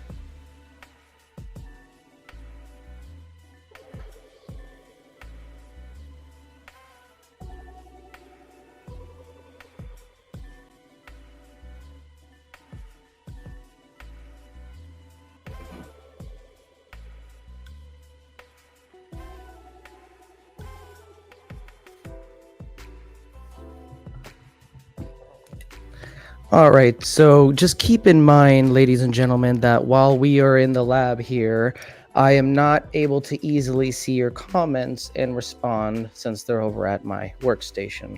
So if you have any important questions or comments, I would suggest you leave them until I'm done presenting and go back over to the workstation and go over some results. For now, I'm going to demonstrate the Nunez method using Michael Morell's modified Jewel Thief, which is also a modified version of Daniel Nunez's modified Jewel Thief. As you see, I have an oscilloscope hooked up. I have my workbench power supply. I have a secondary load here that we can load the system with so I can demonstrate how usable the energy is. The resistor is not ideal. I don't have anything less than a 10 ohm resistor. So you won't see all the LEDs light up on the load, but suffice to say the ones that do light up are going to be shining brighter than ever.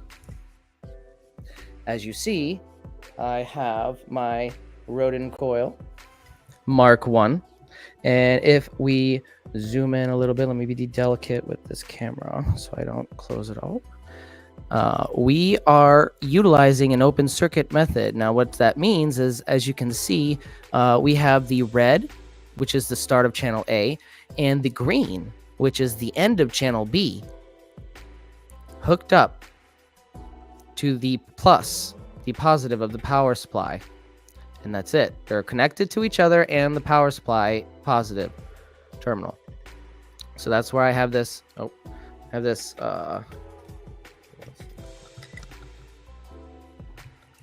I have this blue alligator clamp. Oh, okay, there we go. I have this blue alligator clamp that's going directly to the positive terminal on our power supply. Increase the brightness on my screen so I can see a little bit.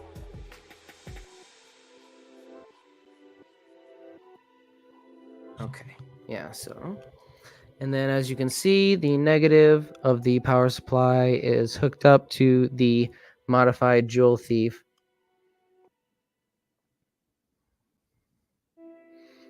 We have our argon, our green neon lamp.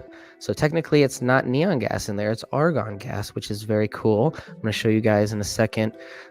When this baby is in resonance, it will be shining brightly and humming sweetly on just 12 volts and even less, 9 volts. I've got it to, I think, 5 or 6 volts. And it'll be indicating an enormous amount of energy output compared to the input. And then we'll hook up the secondary load, which has a 3 to 9 volt DC, standard DC flower fan motor that comes with an Arduino kit. About 20 LEDs hooked up in series, and a 10 ohm resistor, along with about 3 LEDs in series and another 2K ohm resistor, I believe that is. I forget what kind of resistor I have there. And then here is our rectifier. This is our AC to DC rectifier. This forces the energy in one way, so it's not going back. And this is good for our DC motor. And now in actually retrospect, we might not need this rectifier because we're just using pulse DC right now. So we'll see. We have it hooked up now, and maybe we'll unhook it from the rectifier and see how it just compares to how it does compared to having it with the rectifier and versus without. So that's basically the run through of what our tests is going to be right now. Keep an eye on the oscilloscope. We're looking for very specific waveforms. I'm going to have it all in camera, so I'll try to zoom in when necessary as well. But keep in mind, I am one person, so I'll try to capture all the important parts as much as possible, but I am only one person. So if the camera shuts out, don't worry. It's the app. Sometimes it shuts down, and I got to restart the phone. For now, it looks like we're good. Okay, we can get everything clear in view.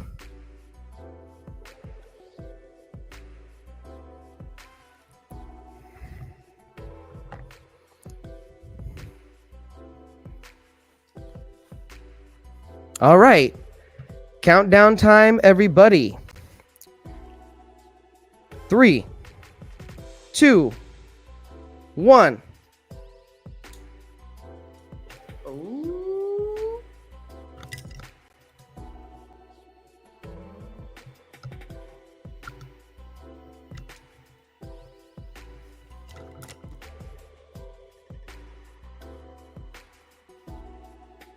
Look at that, baby. Oh.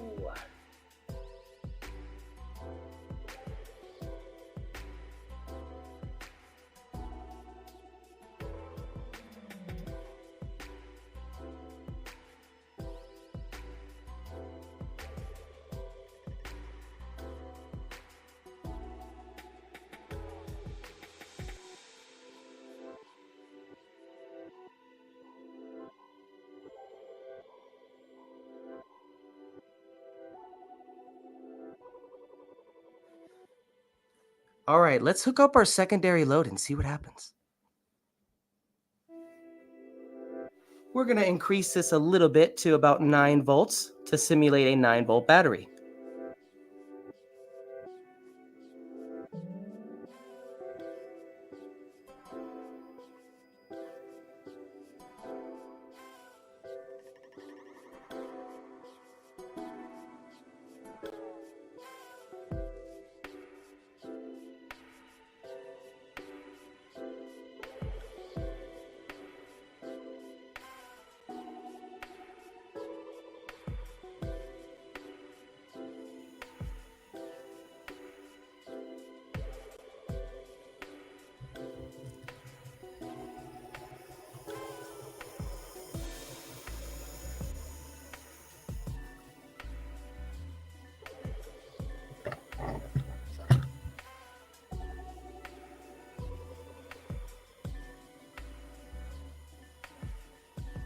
That is our 12-volt stepper motor.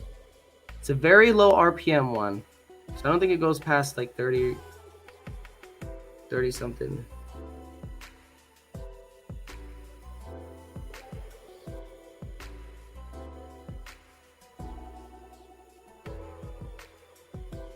Again, we're not having all the LEDs light up because the resistance is wrong for our resistor. I believe we just need to adjust that.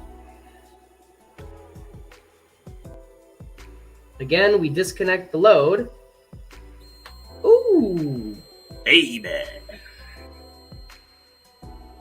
Can even hear it humming if you're quiet enough. Come here.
And my mic.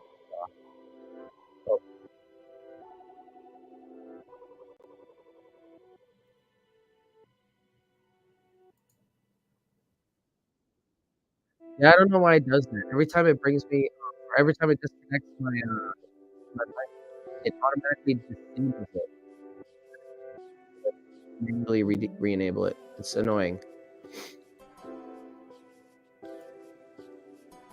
Okay, so now you can hear me. Awesome. So I get to repeat exactly what I just said. Yes, I do love the Green Lantern. That's great. It's a great analogy. I love that. It is the Green Lantern.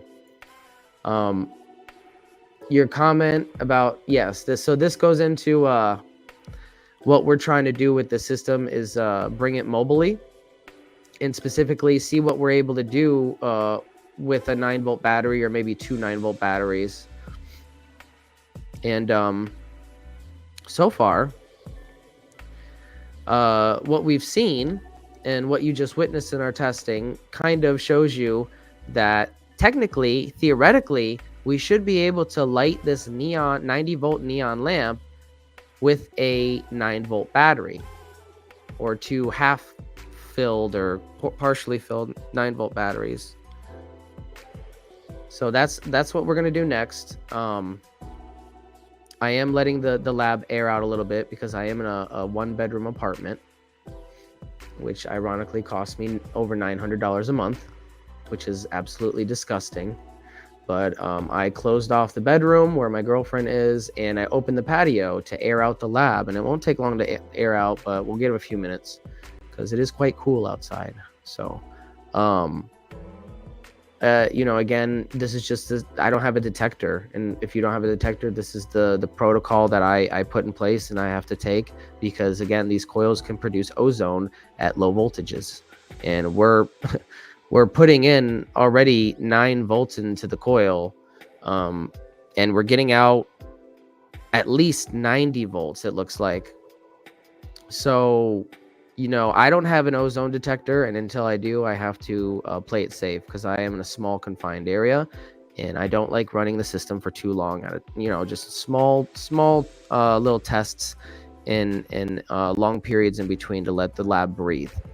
So that's what I recommend.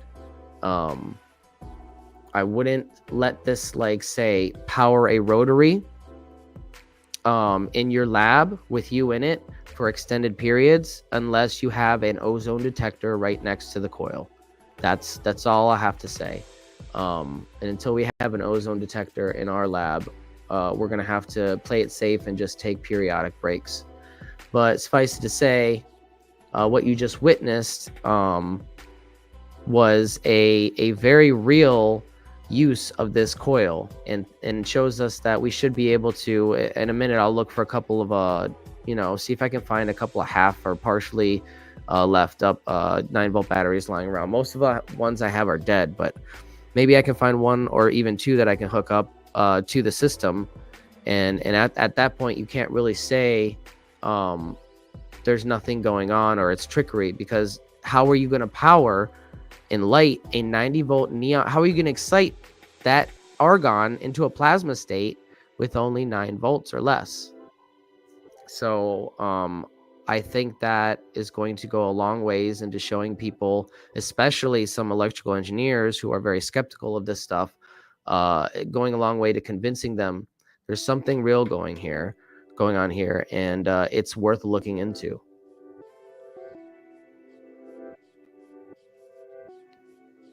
Yeah, you can smell it, but like I told Nathan, and when he was, because he had a lot of ozone, he didn't smell it until he came back into his lab, and that's often the problem.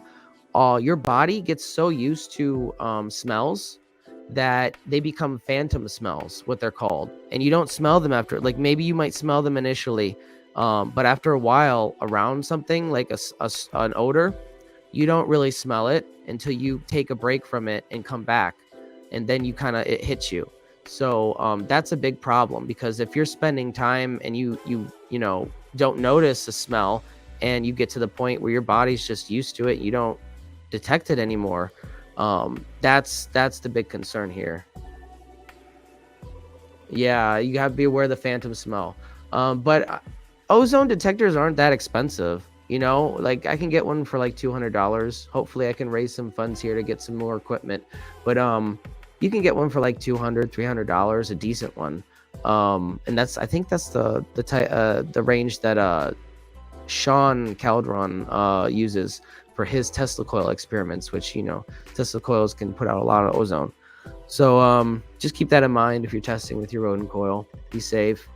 I'm not liable if you choke yourself out and do something stupid.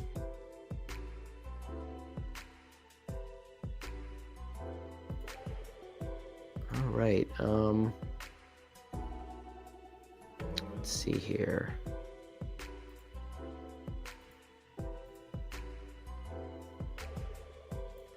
Got some notes for some possible tests. Okay. Testing for best resistance for LEDs. I think I've already eliminated the problem earlier and determined that the 10 ohm resistor is the best I have at the moment. What I really need is probably like a 1 ohm resistor.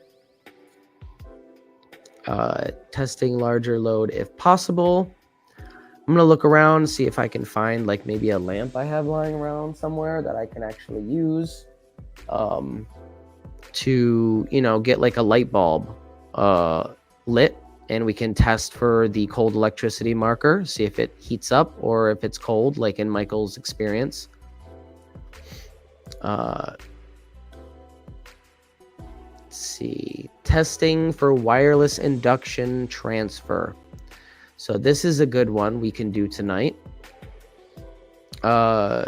This is what that means is basically you take 2 rodent coils, you have one as the primary and the second as the pickup. So you can lay one on top of the other, and when the primary is in resonance, it will act as like a Tesla coil and put out wireless energy to a certain range. So as you've seen in Nathan's experiments, it will put out a very, very small range just from having a Tesla coil in range from it, and then you put like a wire down the throat, I believe, of the Tesla coil, and you connect that to the rodent coil. I think that's what he did, but he got inductance out of that. And when you have the coil actually in resonance using this jewel thief circuit, apparently you can actually extend that range a little bit, and it doesn't have to be, I don't think it has to be lying on top of one another. I think it has a little bit of air gap there that you can use like in a traditional Tesla coil. So that's something we'll test tonight. And a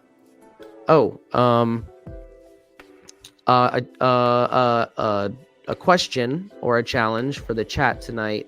If you'd like to help me in brainstorming and ideas for getting the jewel thief to spin a neodymium sphere. And what I mean by this is, how do we modify this circuit, this jewel thief circuit that's working with our coil, so that it might be utilizing a lower frequency, like 7.83, the Schumann resonance. So is it something as easy as changing the potentiometer, or will we have to modify more parts? That is a good question, because if we can get this circuit modified to run at 7.83 hertz, we know that spins our neodymium sphere extremely fast and efficiently for not only generating power, but spinning a magnetic rotary. So you can see where I'm going with this regarding phase 3 testing. So yeah, Tesla coil, the wizard says Tesla coils do not look like the familiar. Our true Tesla coils do not look like the familiar. Yeah, I'm not really sure, honestly, because I'm not really a student of Tesla. I've looked into some of his stuff, but I'm not familiar with his work like I really should be, honestly.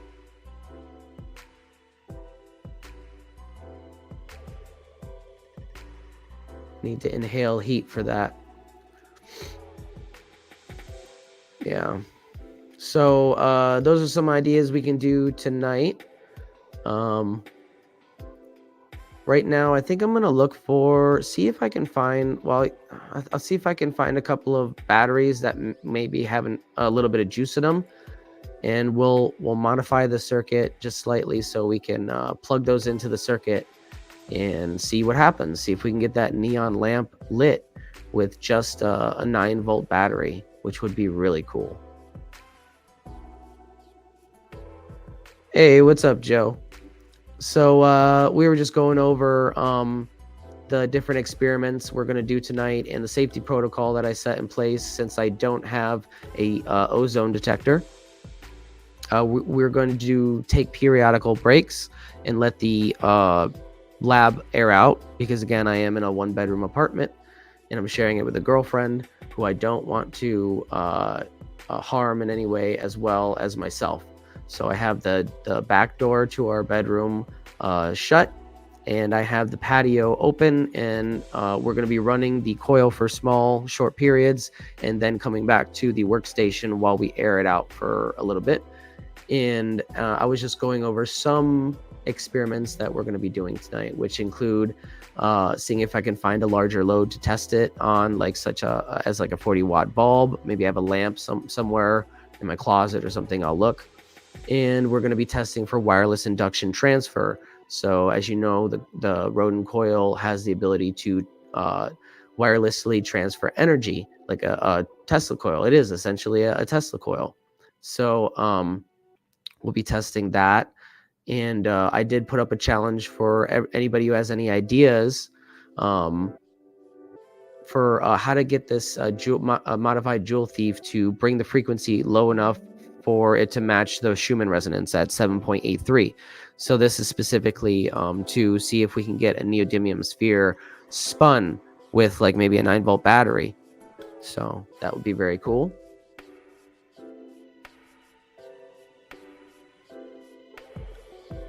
Yeah, I kept on muting myself. I don't know, man. Something's wrong. I keep on having these long monologues and then realizing that the mic is muted.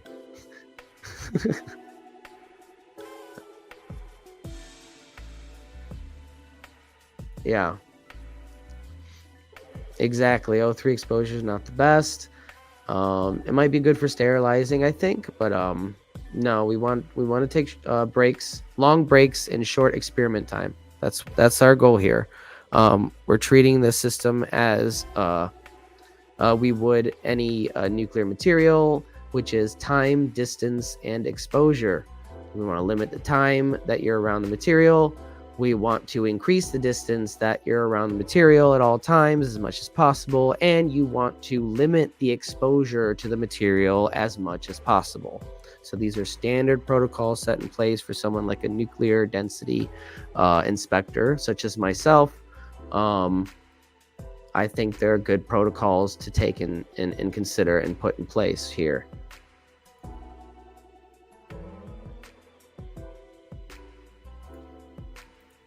All right. Well, with that, I'm going to cut to a very short intermission while I look for a couple of batteries and see if we can get this neon lamp lit with, just the battery input, the 9-volt battery, which would be amazing. If we could do that tonight, that would be extraordinary. So let's see if we can get that short clipped for YouTube later.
In a lab with dreams ignite, Lulu's mind is taking flight.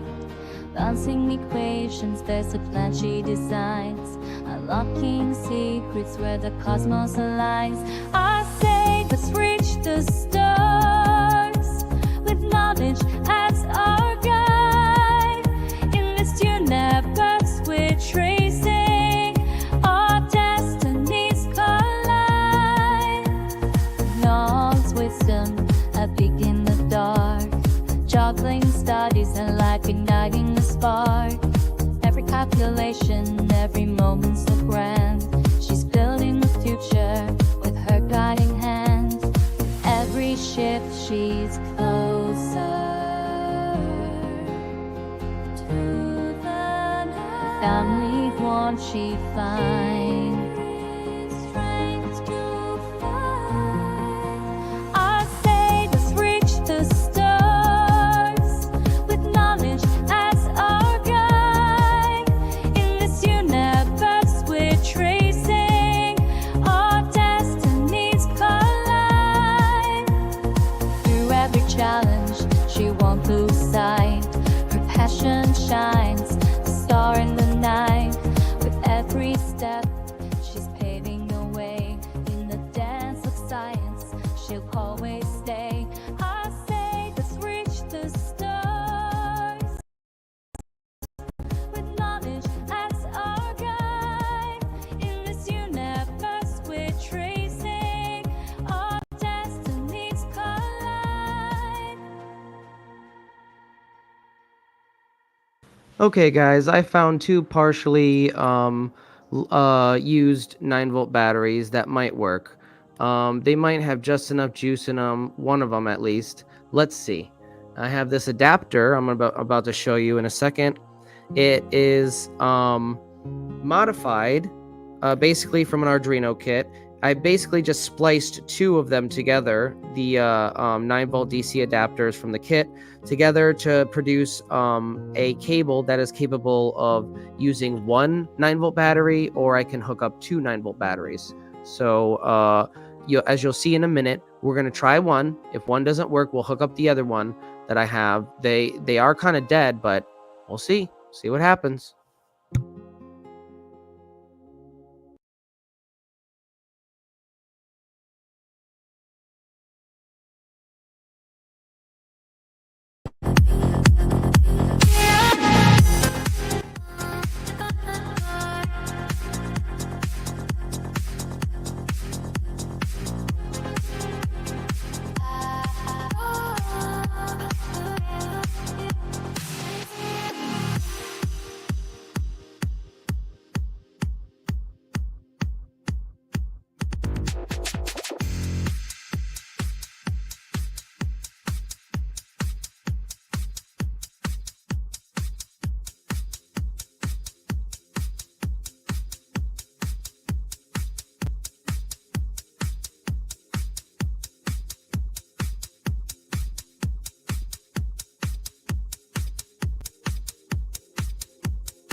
Feel the pulse, divine sensation.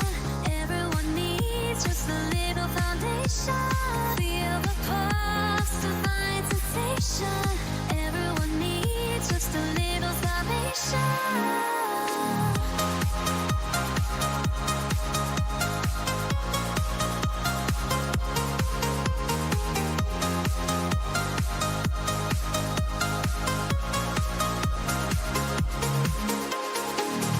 In the glory, starry sky.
Did everybody get that? Did we pick that up? Because that was pretty freaking remarkable. Did you guys just see that? I hope that recorded, that stream. We literally powered a 90-volt neon lamp with a 9-volt battery, ladies and gentlemen, using our rodent coil system. What the F? What the F?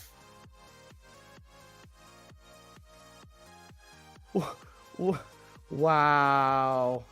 And it wasn't even a fully powered 9-volt battery. It was like kind of dead. What the F? Yeah, I think it was maybe like, if I tested it, it was probably going to be like 6 or maybe 7 volts. Yeah, but neons don't excite. Plasma doesn't excite at that low voltage. You have to have very little amperage, but you have to have at least a certain threshold of volts. And I don't care what you say in this situation, a 9-volt battery isn't going to excite the plasma in a neon lamp. It's a 90-volt lamp, right? If I put that lamp, and if you want me to, I can do this, because this is how I tested how the lamp was actually working. Because how am I supposed to know if the lamp is actually dead or not? So how did I do this? Because my workbench power supply, I hook it up to it, and it doesn't light it. It only goes up to 30 volts. And it goes up to 30 volts and, I don't know, like 10 amps or something. But you put it all the way up, it won't light. It won't excite the plasma, or it won't excite the gas to plasma. You know why? Because it's not high enough. But as soon as I hook the coil up, even the smallest amount of input power, and it will light that neon so bright. This is the only way I was able to test these neons, by the way, is using my Tesla coil. With my mini Tesla coil, which does put out like about 90 to 120 volts, depending on your power input.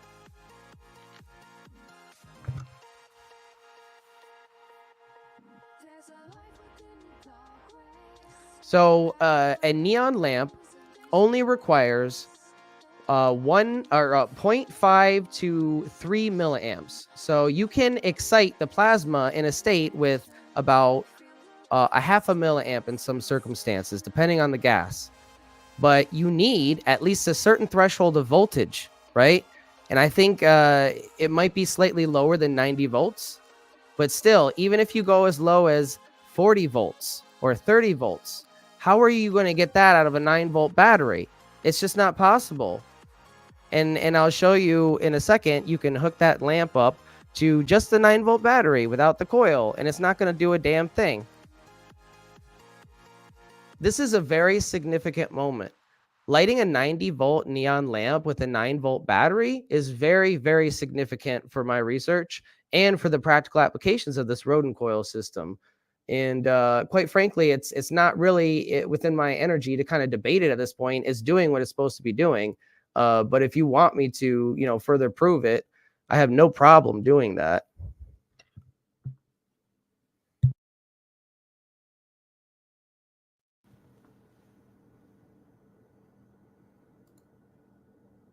Actually, in a minute, we will show you we're going to swap out the lamps and we're going to put the other 90 volt. And this is an actual neon lamp because it's got neon gas in it and not argon.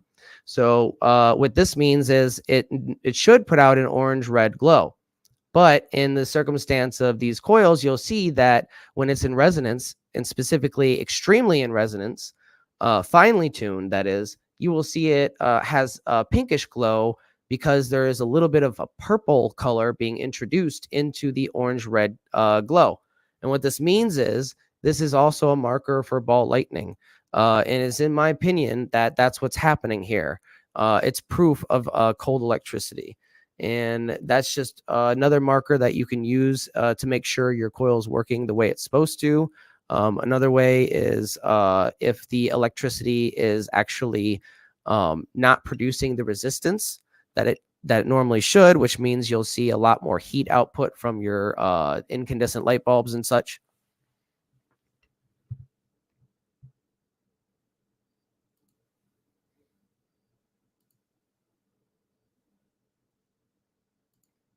Let's check out. I'm going to go back to, and I'm going to look back at First Stop Energy's Instagram. Because I want to look at that video again.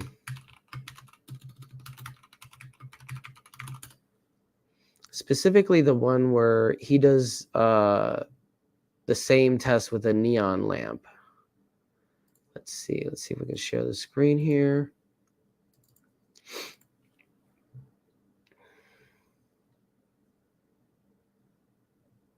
All right, right here.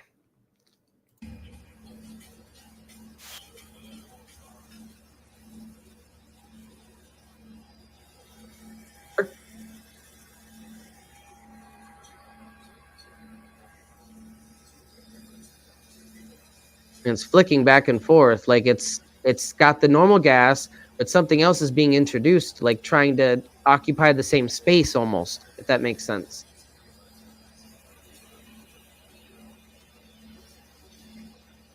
Like it's fighting for the same space. You can see it flickering.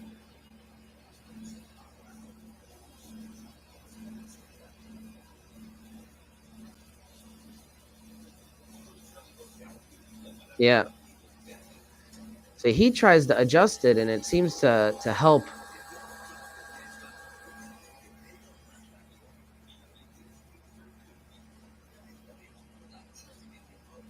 And that's the advanced version 2 432 coil. That one is only utilizing 2 channels. There's the version 3, which also utilizes 3 channels. That's going to be interesting when we put that one together. I'd like to see the effects of that one on the bulb. So what Daniel has to say here is radiant energy is very fascinating.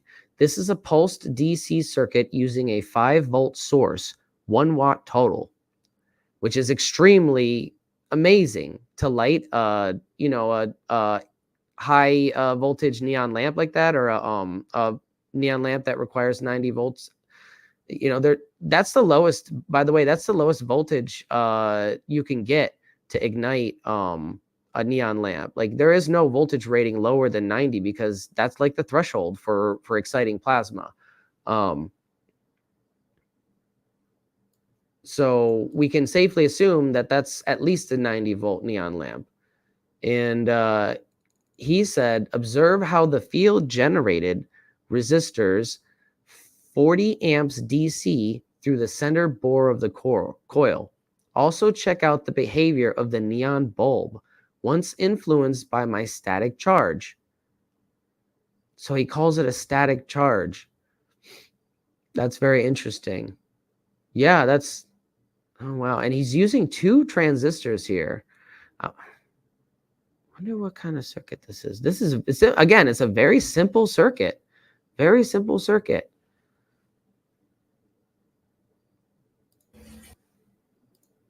Let's see. Oh, this is something I don't recommend, but this is another example of this is just a different type of energy. You normally wouldn't be able to do this with normal electricity. I wouldn't suggest doing this at all, honestly, and I wouldn't do this. But look, he's touching the water. and he's not getting electrocuted or anything. And that's a like at least 90 volts going into that to excite that plasma in there. That's a neon lamp.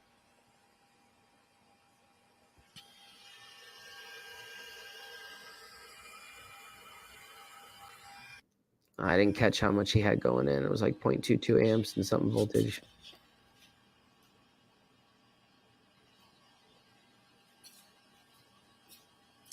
Oh my God.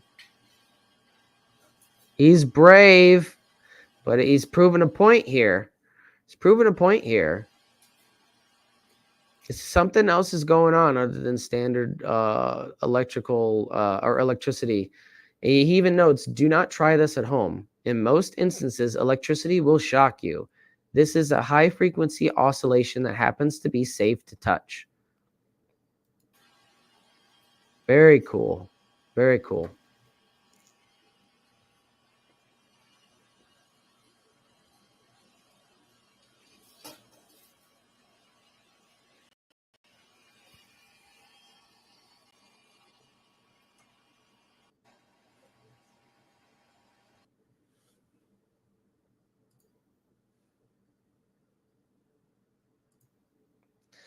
Well, I was hoping some people would at least join us. Let me double check and make sure I sent out all the emails.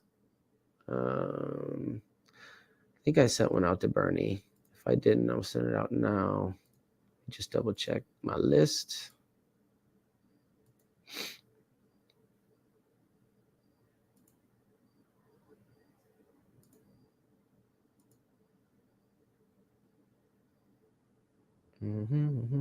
Oh, I didn't send one to Bernie. Let me send one to Bernie now, just in case he wants to come on.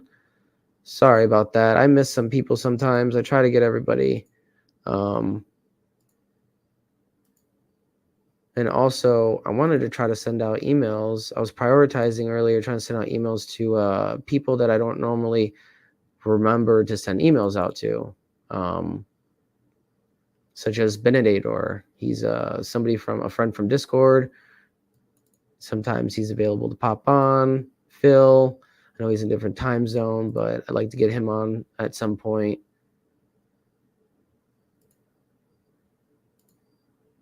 Yeah, I'll send out a couple more emails.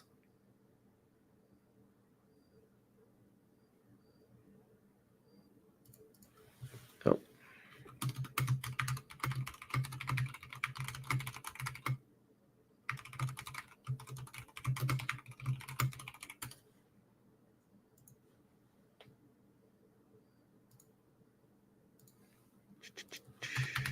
Send one to Bernie.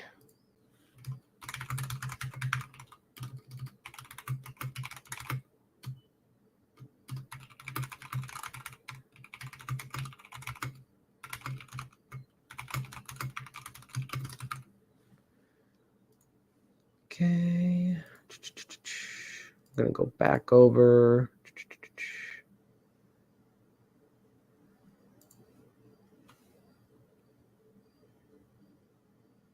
Deuterium is good for cold fusion. Yeah. That makes me want to play some No Man's Sky. Maybe before I end the stream, we'll just end it by chilling out with some No Man's Sky, some video games. I like the sound of that. For now, let's go back into... Yeah, well, I just responded to Ian. He said he's at work, but I told him, I'll be going on as long as possible, until I get tired and pass out or whatever. So, that's what that translates into. Maybe another couple hours, maybe 3, could be 4 hours, depending on how I feel, I guess. But yeah, no, I sent emails out to people, whoever wants to jump on, and it's basically an open mic night. I'm just testing. But yeah, Deuterium makes me think about No Man's Sky. It makes me want to play it.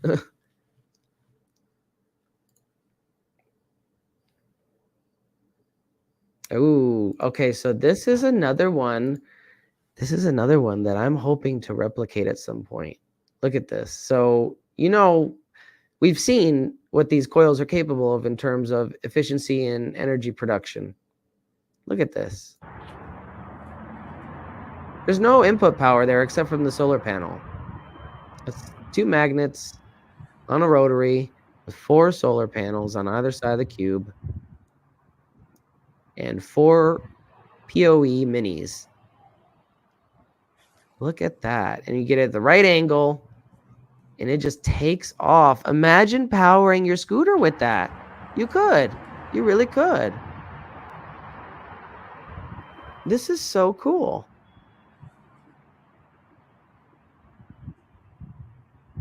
This gives me a lot of hope for phase 3.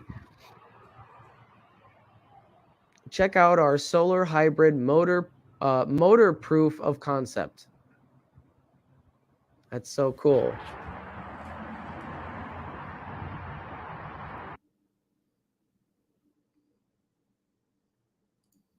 Since the days of Nikola Tesla, there has been little progress in the space of advanced coil design. We still turn to the old cylinder coil for just about every form of technology that we own today. What if there was a better way to design sustainable tech from the coil upwards? Meet Erica and Daniel Nunez from One Stop Energies, LLC. Inspired by Tesla and vortex-based mathematics, they invented a new electrical coil that will replace the dinosaur coil of old. The duo affectionately named this coil design the POE, Peace on Earth Vortex Coil. It uses geometric symmetry to maximize the efficiency of energy flow through the torus shape. This advanced symmetry results in improved power conversion, extended wireless charging, and many other useful characteristics. Today, the One Stop Energies team constructs PoE coils of different sizes depending on the target application. Since the days of Nikola Tesla, there has been little progress in the space of advanced coil design. So that's confusing. They call their company here One Stop Energies, and I've heard Daniel say First Stop Energies. So maybe at some point they changed it, or the narrator here that was hired pronounced the script wrong. Either way, that's being pedantic, and I don't like to focus on stuff like that. So we're going to move on to, ooh, look at this. So this is the First Stop Energies sustainable house concept. So it says, who's ready for this home upgrade? Sustainable lighting, wireless outlets, central agriculture. And the third one I'm not going to repeat, but you can read there if it shows up properly. Yeah. So this is basically making a house out of a coil and kind of living in the null zones here.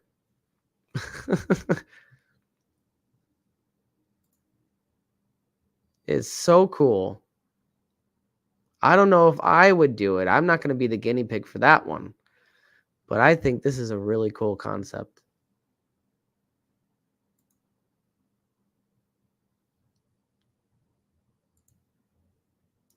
That's a good view. Look at that. Look at that fat bottom house right there. Oh, yeah.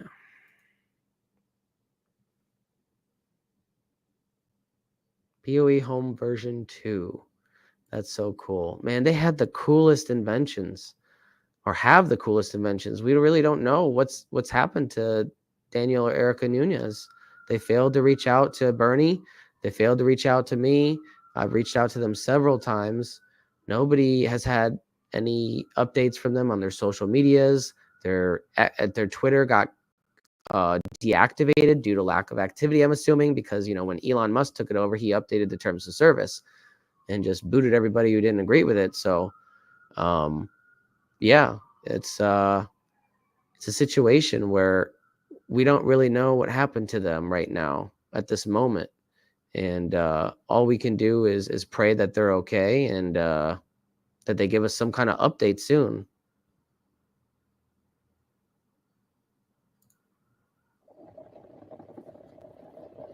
Oh, that's cool. I want to get one of those giant lamps.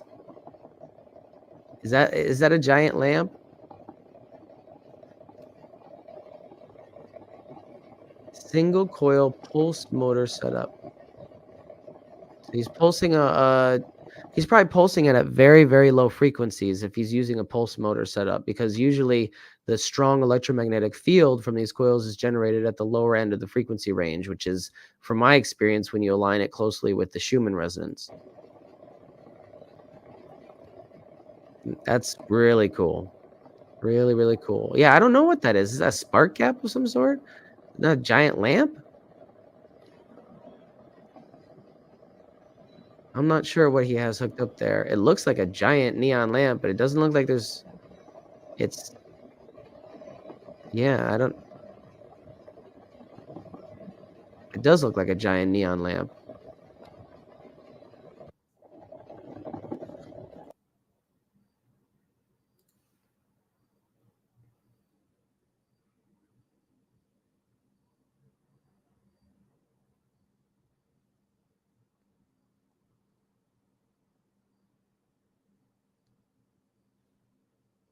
Oh, we got Joe coming on in a minute. That's going to be cool. Very cool. Always appreciate it when our friends stop by. Just another day in the neighborhood, right?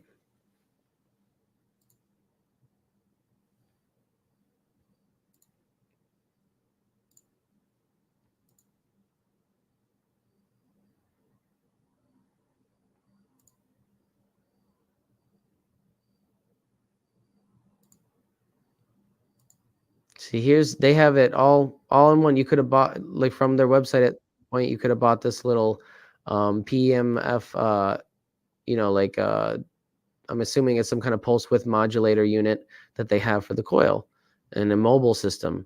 Really, really cool. And this is, if we ever get a 3D printer and the ability to print our own casings and stuff, this is something like the thing that I want to do with our coil. Only my idea was to specifically put like a 1/4-inch stereo cable into maybe like a frame of some sort on the end of the coil. And what I want to do is not solder it, but I want to have it so it's switchable. So I can switch maybe a 1/4-inch stereo cable for maybe an 1/8 inch stereo cable, or maybe even switch it for an actual DC power output, something swappable, so I have some options for testing. So I think that'll be very cool. And I've already found a couple of candidates on Amazon. Simple screw-in terminals. Basically, you just screw them in and you don't have to solder anything. This is something that I have not yet been able to do, but I assume it's because you don't have enough power going into the coil. Now that's going to change very soon here, because you'll see as soon as you get it down to a low enough frequency to do this.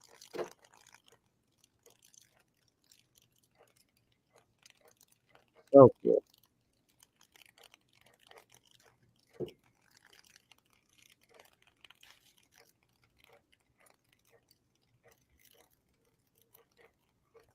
He's trying to shake it. I'll show you he's shaking it. It's not. It's just stuck in there. That's cool. Oh, 27 hertz. Oh, so he's not using the Schumann resonance here. He's using 27 hertz. Interesting. So we'll keep that in mind.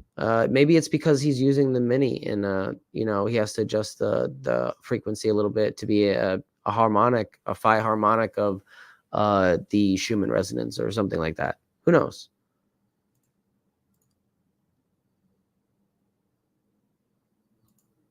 Oh, this is their patent. Yeah.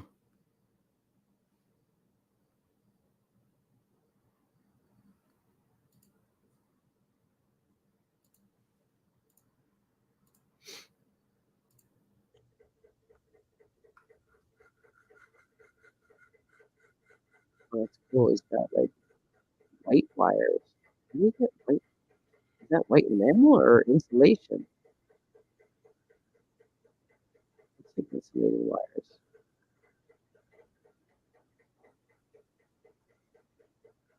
caption reads, here's a little demo of 3D magnetic synchronization to 7.83 hertz Earth frequency. Inside the black box is a diametrically magnetized neodymium cylinder magnet, which is mounted onto ball bearings. Once I bring it close enough, it begins to rotate at the frequency of the pulsing coil. Notice how the orientation hardly matters. This is due to the perfect wire crossings throughout the torus structure, which create a uniform field for magnetic interaction or wireless energy transfer. Booyah!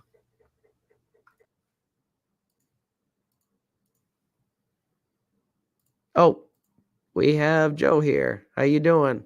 I forgot. Hey, what's going on, everybody? I pulled my ass out of hibernation. Ben, you don't even give me a theme song or nothing. You're gonna have to get with Nathan to have a proper entrance for me over here. Oh yeah, so I have 4 more songs left to do. They're going to be included as bonus tracks to Volume 1 of Forbidden Frequencies. So I have you on the list, but I want to do you justice. So I don't want to just give Amen, man. I'm just joking around anyway. Well, Yep, I do you're have doing great things, let dude. you By the know. way, let me tell you. Yeah, I do have you, Mike K, from Faraday Research, Phil, and one other person on my list. I forget. There's 4 of you. Hey, man, that's the difference between me and you. I wrote one song and lumped everybody's ass all right into that same song. You all got a line. That's it. Well, yeah, that software is man. pretty amazing. Yeah. No, I love what you're doing, man. You're making some real good, quick progress. I dig that. Yeah, we really hit a huge breakthrough last night, and I'm really happy about it. I've been really excited because this, oh wow, look at that waveform. Because this just, it shows us that we can implement this into a scooter design like I want to, to power a scooter and, have it powered efficiently and have it be a means of transportation for me so I can save on gas. Hey, more power to you, man. I think that's a righteous cause. And, it's something that, I mean, I live in New York and I've worked for an insurance company. So my, people I insure hit those people all the time on those scooters. But, but like the amount of people that use them is crazy. Yeah, I mean, it would depend on the area, but yeah, I'm in a good area where there's a lot of stuff that's really close to me. So, I mean, that's really why it would benefit me. But there are so many different applications for this, and I have so many different plans other than a scooter. But that's like my main goal, my penultimate goal is, to just transform this into some kind of visual where you can see, oh, this is transportation, and the battery's not running out, and it's lasting how long, and it goes how many miles before you have to recharge it, like what? Now, I do have a question for you on the plasma stuff that you're doing. I put it in the chat. I just think that it's just a weird question. Like, if that's ball lightning inside the neon vacuum tube, I mean, what's keeping that ball lightning from coming out of the glass? I'm not sure. That's a good question for Bob Grenier. But I know that glass. Hold on one second. Now, I want to put it out there. I'm not saying that it's not ball light. I'm just saying it just, I think it could escape the glass.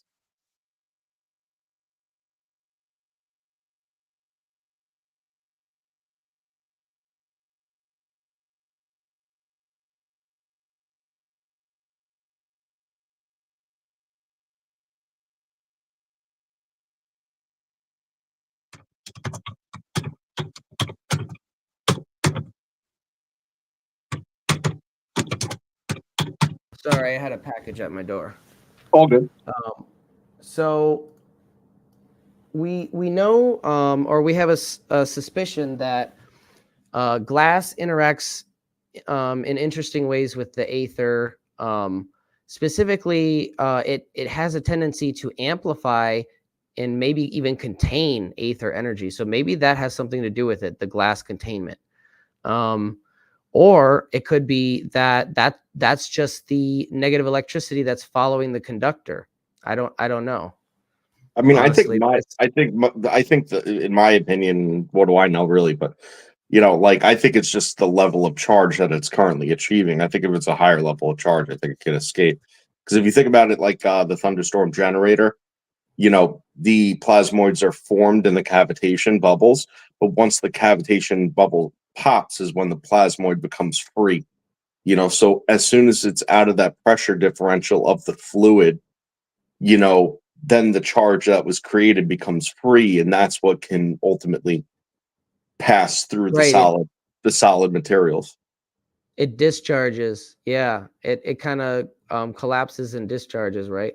So yeah, I mean, I'm not really honestly not sure exactly why and what's going on here, but my suspicion has always been that the universe operates in fractals, and if we see like the atomic battery structure in the form of plasmoids, then what's not to think that there's a smaller scale of plasmoids at work inside electrical circuitry, regarding some of these 0-point energy systems. So that's just my theory. I'm Yeah. not really honestly sure what's going on, though. It could be something completely different. Are those expensive? Those The bulbs? neon lamps? Yeah. No, you can get like a pack of 10 of them for what, like $10 or $20, something like that. Yo, honestly, man, I'm not saying it's safe, and I'm not telling you to do it, but I'm telling you what I'm interested in seeing. I'd like to see you get it to form the ball lightning, but then break the glass. Well, eventually, when we have a safer lab, we definitely will be doing some cool stuff like that for sure. Yeah, because if you I think that if you form the ball lightning, you break the glass, then it would become a free plasmoid. So even though it would depressurize at that point, it would be interesting to see if it held itself together without the vacuum. So this right here is something I want to try as well.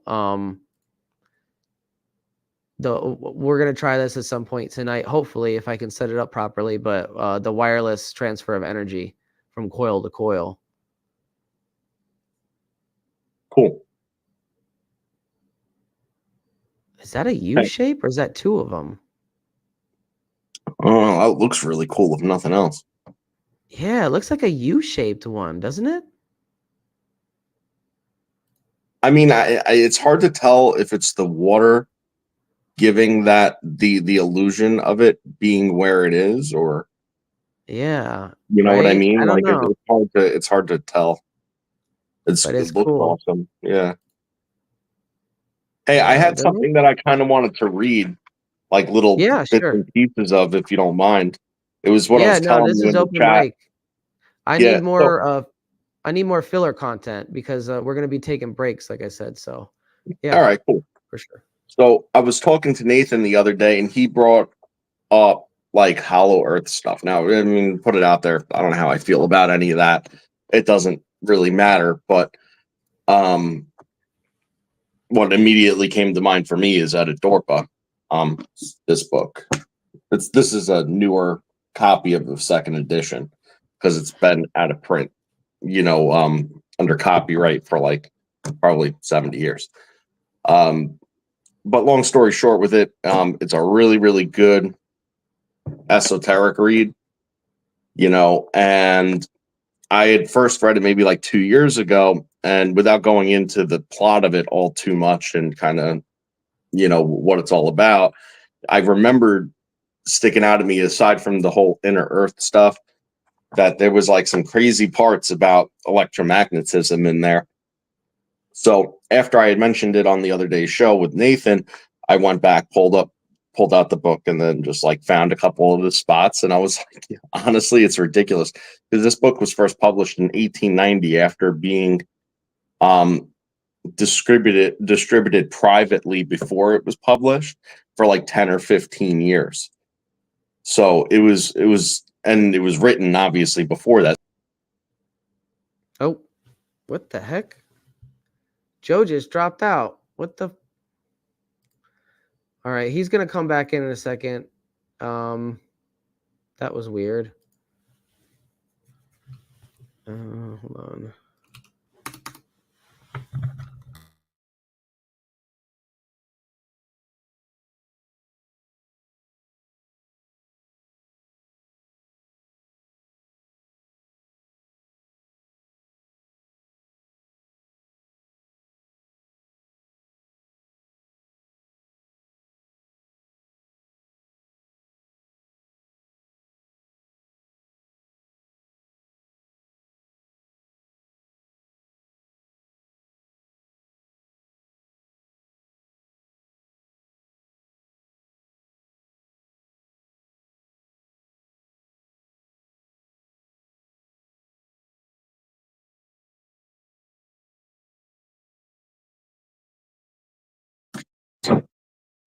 There we go. Oh, I can't hear you. Hello? Oh, there we go. All right. Sorry about that. I think my phone was dying. I had to plug it in. Not a problem.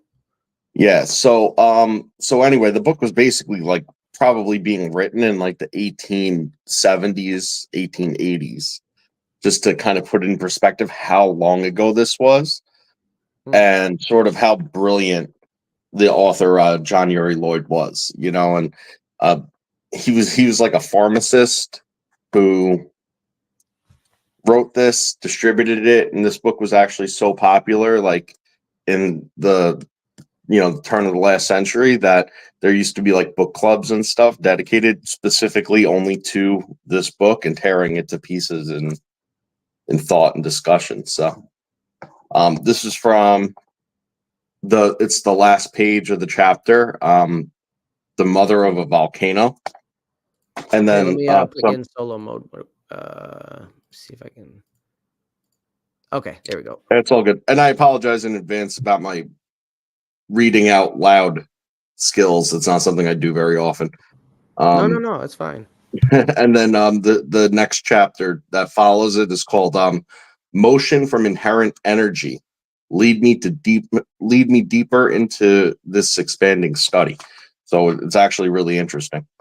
So context of this is that they were getting into a boat in like a cave underground to travel somewhere. And this is the story about that boat. He says, when are we going to get going? We have been on our way ever since you have been seated, he answered. I gazed behind him with incredulity. The shore has disappeared, and the diverging wake of the ripples showed that we were rapidly skimming the water. This is marvelous, I said, incomprehensible, for without sail or oar, wind or stream, we are fleeing over the lake that has no current. True, but not marvelous. Motion of matter is a result of the disturbance of energy connected therewith. It is not scientifically demonstrated, at least in theory, that if the motion of the spirit that causes the magnetic needle to assume its familiar position were really arrested in the substance of the needle, either the metal would fuse and vaporize, or if the forces did not appear in some other form, such as heat, electricity, magnetism, or other force, that the needle would be hurled onward with great speed. Wow. So that's awesome. Yeah, so it's all that same stuff that we're talking about all the time. Yeah. That when you don't have the exemplatory forms of energy, magnetism and electricity, and nor heat, you are hurled onward with great speed and force. And within they're the matter. also referring to the aether as the spirit. So, and that's The something we spirit. see within Marco Rodin's own theories as well. So that's, I don't know, that's significant to me. That's really cool. That's a good connection. Oh, but it goes on and on, man. Like like the level of understanding here was astounding, and mind you, when it was written, again, and the context. If you'd like See, to go because, into more, feel free. yeah, I'll touch on a little more, but like just to throw it out there, right? So we have all these discussions all the time about how this was known way back when, right? And we think about how all the different civilizations of antiquity and so on knew about these things, but how they approached it from a different, from a different way. Nobody was saying that they were generating electrical energy to run electrical circuits to be, to be the cause of this. What's interesting is he was at the point in history where electricity really just became understood in any regard, and the transmission of energy for use was in its infancy. So this is the most this is the oldest modern account of the sorts of things that we talk about, because everything else was prior to that, to the age of electricity. Right.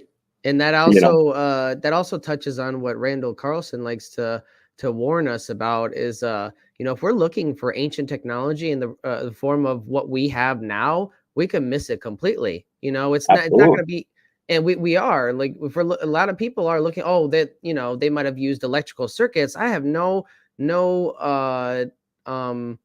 evidence that they used the same kind of technology that we did. They've used the same, like radiant energy maybe, but I don't know if they've actually had like electrical circuits per se. They might have used it in a radically different way.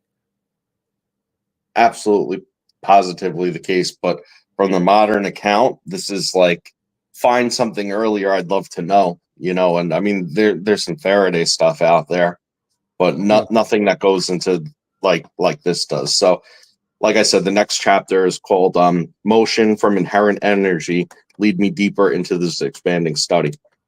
It says, I partly comprehend that such would be the case, I said, if a series of knife blades on a pivot's end be set in a frame and turned edgewise to a rapid current of water, the swiftly moving stream flows through this sieve of metallic edges about as easily as if there were no obstructions. Slowly turn the blades so as to present the oblique sides to the current, and an immediate pressure is apparent upon the frame that holds them. Turn the blades so as to shut up the space, and they will be torn from their sockets, or the entire frame will be shattered into pieces. I understand. Go on. The ethereal currents that generate the magnetic forces pass through the material's body with inconceivable rapidity, and the molecules of the few substances only present to it the least obstruction. Material molecules are edgewise in it and meet no retardation in the subtle flood. So basically, it's saying that, generally speaking, all matter is in alignment with aether, which is why the aether will flow through it effortlessly. But by turning something into aether is the unlock of the potential inertial force of it, right? That's an interesting way of looking at it. I'd have to think about that a little bit more to understand it, though, to be honest. It's something that I'd have to think about. But he does go on to say, so more or less what he ends up saying is that, hold on, blah, blah, blah. Let me skip through.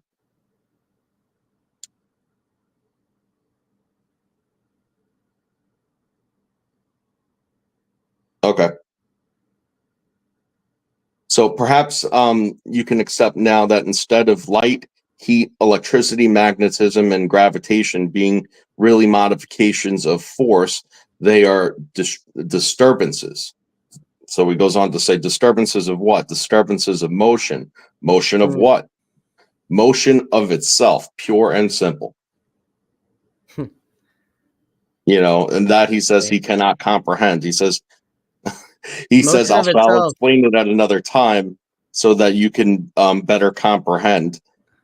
He's like, these lessons have to come first, but you will never see the end. The truth is infinite. That's what he said. Well, that makes Yeah. sense because magnets, that's what they do. They disrupt the ether. Something about the poles, they spin up the current ether around them in opposing directions. And we see that, play out in as well as magnetic attraction and, subatomic particles. And I guess Yeah. that's the theory there too. It's Yeah, probably I mean, spinning up you the- really ought to read this, man. Like it goes on to every single thing between the heat interactions, earth energies, the aether, basically saying how the aether and our atmosphere is a type of fluid. Yeah. And, and that was a thought that I had at one time too, about just our perception of our atmosphere, gases, having a gaseous atmosphere like this, like realistically, the fact that it's more dense than the space that surrounds it makes it a type of fluid. We're nothing other than, we're nothing other than, surface fish, for a lack of a better way to put it. Just all of us are like crabs at the bottom. Mm-hmm. Well, something that really helped me understand the magnitude and the significance of the ether is when Tesla describes as the light as sound waves in the ether. The basically disturbances or perturbances in the ether create light. So that right there tells you like there's something else going on that's like the ether is interacting with everything. Everything we see, even though we might not immediately understand it or see it, it's interacting with the ether fluid that's everywhere, even in the vacuum of space. Yeah, that's it. And it's like I had said when I was casting with Nathan a bunch of times. What is the manifestation of energy if not for matter or disturbance? Nothing. Right.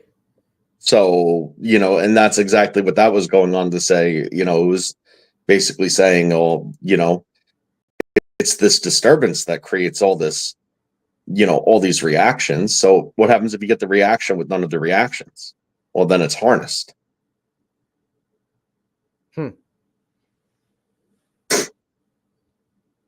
Yeah, I don't know. It's interesting. I'll find a PDF of it and send it to you, or send you some. I think there's an audio readout that's probably better than my reading skills. Outward reading skills that I could share and direct you to it. But take the few minutes to listen to it. It's super fascinating. It goes really deep into it. It's a few pages long. Right. So Mike says magnets allow the flow to pass through them.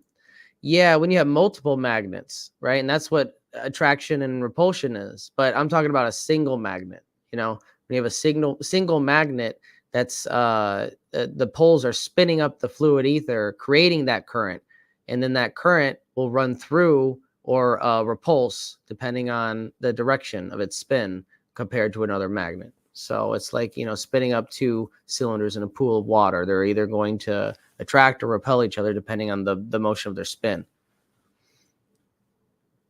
Yep, that's a good way of looking at it. Mm-hmm. But the current is allowed to flow through them in one direction if they're spinning up opposing ways. So if you have a north and a south, that's why they attract. The current is allowed to pass through them. Yep. Yeah, Woodstock says there are two spins. Mike says there's three holes, so there's three holes. And two spins. Well, technically, Mike's right. It's like it's a matter of how you look at it. You know what I mean? Yeah, so, man. In my opinion, it all boils down to native wave interference anyway. Any of the spins, and no matter what it's doing, it's all due to either constructive or deconstructive interference. Depending on how those wave forms end up, like the angle that they hit each other, the direction of propagation and things of that nature, right. Will determine the spins. Magnets do not create scalars, so they cannot make the aether. Yeah. I don't know anything about making the aether. I know they spin up the fluid aether. And that's why I believe that attraction and repulsion occurs in magnets between each other. But yeah, I'm not sure. Nathan always has something important to chime in. I'm glad you're back here, Nathan. Hope you had a good day. Mike says the north is transfer potential to the south. That is directional flow. Yeah, that makes sense. I could be down for that. Wizard says 3 potential positives, negative, and neutral. I'm not sure what that's regarding. Do you have more context that you could provide us on that, Wizard, or did I miss something? Yeah, Wizard's always got the good commentary. I've had to jot a handful of things that he said to me down in the chat and like done my little sidebar research because a 3-phase. No, I don't think he's talking about a three-phase system. I'll let him comment on that though. Well, we're gonna get ready to do another test here. Yep. I just wanted to say hi, everybody. Anyway, so I'm gonna go back to resting and BSing in the chat. Well, I appreciate it. Bye. No, thanks for having me, Ben. Catch you later, brother. Later, dude. It's a wonderful day in the neighborhood, right? All right, so we're gonna get ready to do a test here. I want to test the pickup. So I'm going to take another coil that I have. I'm going to take the big coil. Actually, no. Maybe I'll take the small coil, the Mark 1, because its energy production is more ideal. Yeah, we'll take the Mark 1 and use it as the primary driver coil. And then we'll take the Christmas coil, maybe, and try that first as a pickup. Yeah, I'm not sure what's going to happen. I'll try to just put a single LED on the end of the pickup coil. I don't think there's going to be a lot of energy going to be able to be picked up because specifically the coil is not designed to be a pickup coil. It is kind of big in relation to the smaller coil. So again, we probably will see a small amount of energy, maybe. So with that,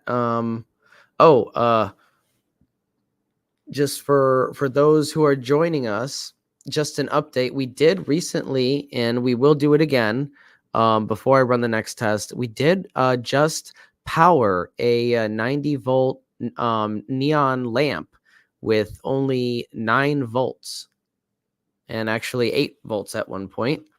With a 9 volt battery. So that was with the power supply. But I think the battery was only outputting maybe 6 or 7 volts. So yeah, we have a decent amount of power coming from there. I'm gonna actually hook up the secondary load in a second as well to the battery to see. We'll run that for a few minutes, and then we'll start. I'll do that while I get the secondary coil ready for the pickup test. All right, so with that, we're going to go to a quick intermission, maybe 5 minutes while I get set up and go back to the lab, and I'll see you guys over there.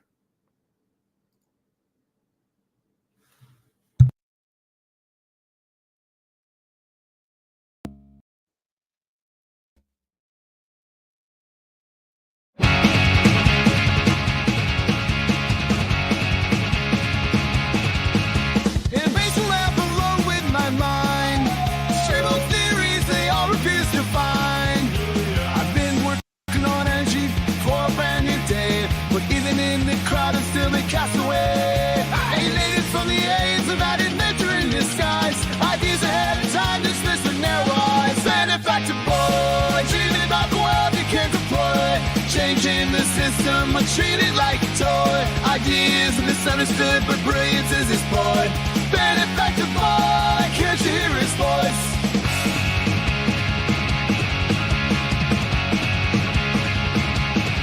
Talking about 0 point, the points lost on them. Structures crumbling from the same old sim. They laugh like I'm crazy, but I see it all so clear. Exploited paper, unheard, injustice burning ears. Fighting for a change in this wasteland of noise. But they call me foolish, wanting shed boys. Benefactor boy, dreaming about the world he can't deploy. Change Changing the system, we're treated like a toy. Ideas misunderstood, but brains is his boy. Benefactor boy, can't you hear his voice?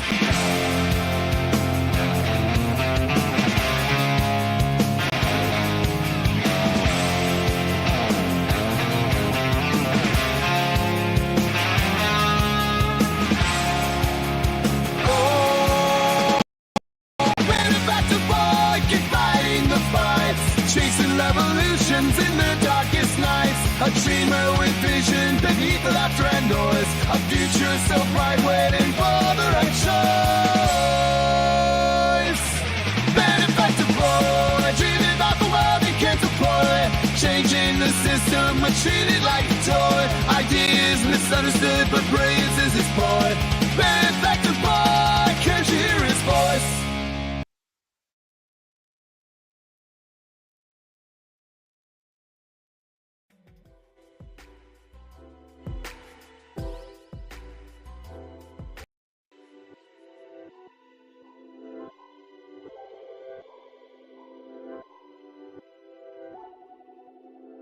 All right, guys, we're back in the lab.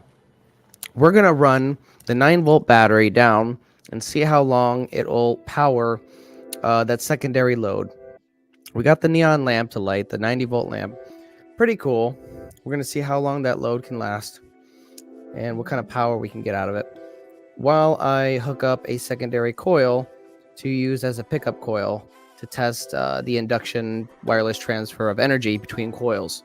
So this is all going to be really amazing experiments here, groundbreaking research that we are trying to reverse engineer from the research of First Stop Energies, whose owners haven't been heard from in over a year.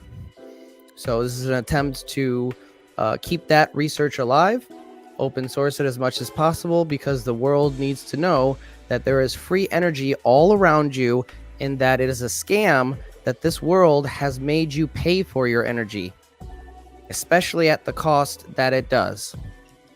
Again, we have free energy everywhere, and it's just how you utilize it and tap into that energy, and I will show you how on this show.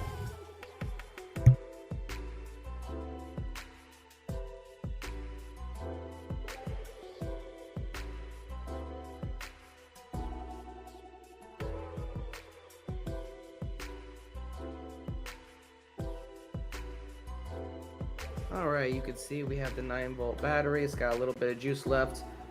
We're going to hook it up. You'll see the neon, the 90-volt argon light light up. Actually, you know what? I might swap that out for the other lamp here to see if we can see any indication of that ball lightning again. So we'll swap that out real quick. Then I will put this power the secondary load with this 9-volt battery. We'll leave that running while I hook up the secondary rodent coil for our next experiment.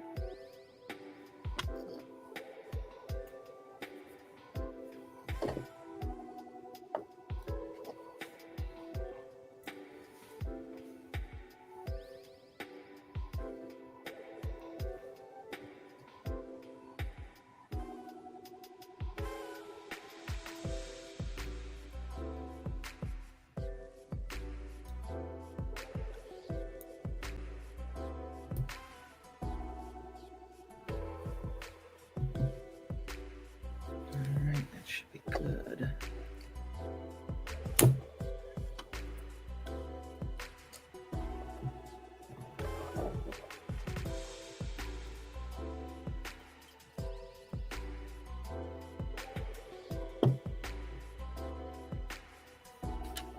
All right, we have the lamp switched.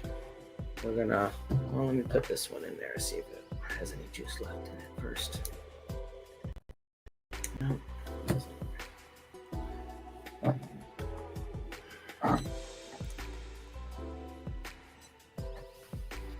All right, putting it on now. Oh, we're getting a spike, but it's not enough to light the lamp. So let me plug this in, unless the lamp isn't plugged in all the way. Okay, yeah, we see it's lighting up. It's the fan's not as fast as it should be. So we're just going to leave that running, see how long it lasts.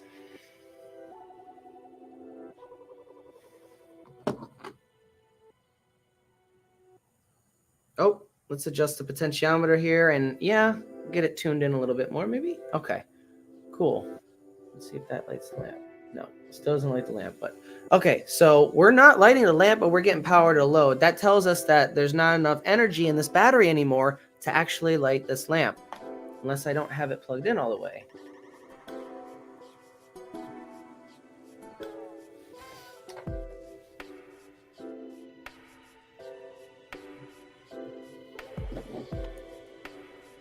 Just gonna recheck it real quick just to be double sure. Just to be extra sure.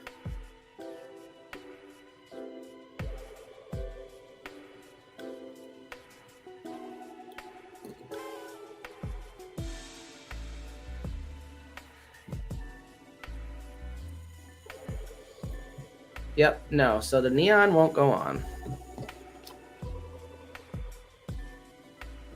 Not enough power to get the neon to go on, but enough power for it to power this circuit. So let me hook up the secondary rodent coil, the Christmas coil.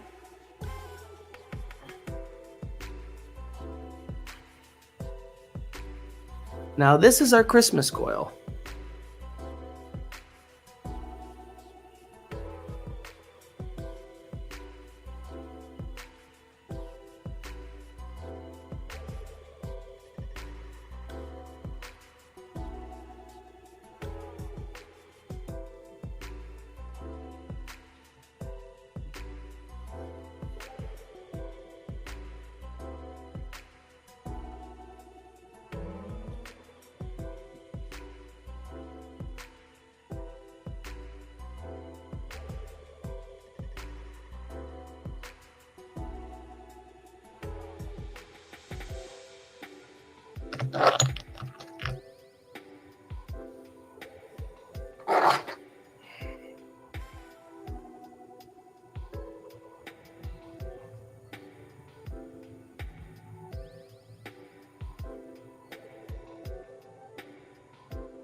All right, so we're not getting any kind of pickup from the 9-volt. We're going to increase the power a little bit by hooking it back up to the power supply in a minute.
All right, we're all set.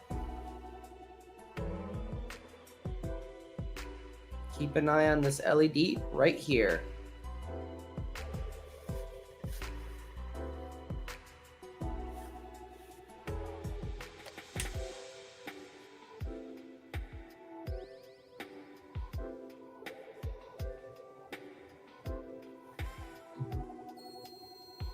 Oh, oh, look at that. It lit up. The neon's not really doing so well. I don't know why that's not really lit up too well. Maybe because it's taking some of the power. Who knows? But look at that. It lit up. Look at this, guys. Holy crap. Oh, it's not even touching it. It's still lit up. Wow.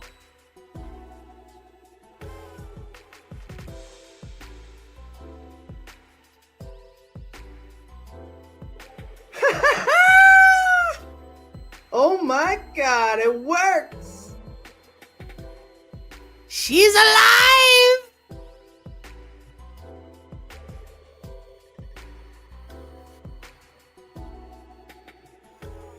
Oh, so we put on our load and immediately we get no induction, right? Nothing. It's laying on top. We don't see the light lighting up anymore.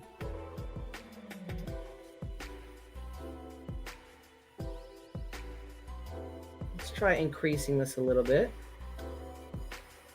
No, nothing. Very interesting. So we're going to have to learn how to utilize that induction while powering a load. And right now, this doesn't seem to be the method to do that.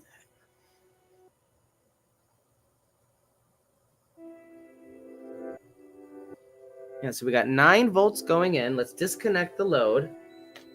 You see the neon is slightly lit up a little bit. You take this off. Kind of lights up a little bit more. That is so cool. Wow. Look at that. Guys, I have to, here. Bear with me.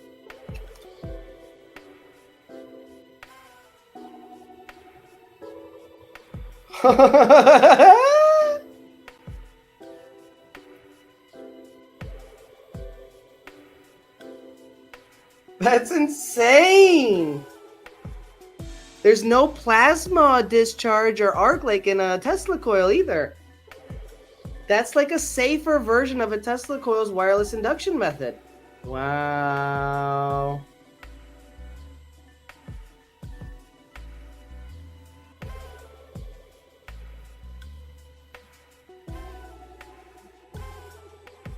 I gotta put this down. It's starting to get heavy.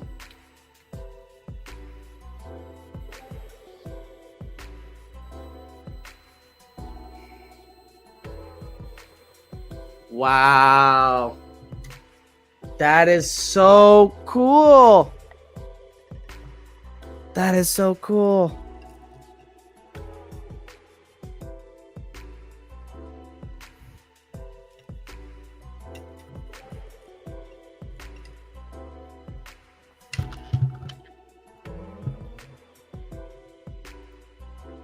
Holy crap, guys. We did it. Holy crap, he did it. We did it.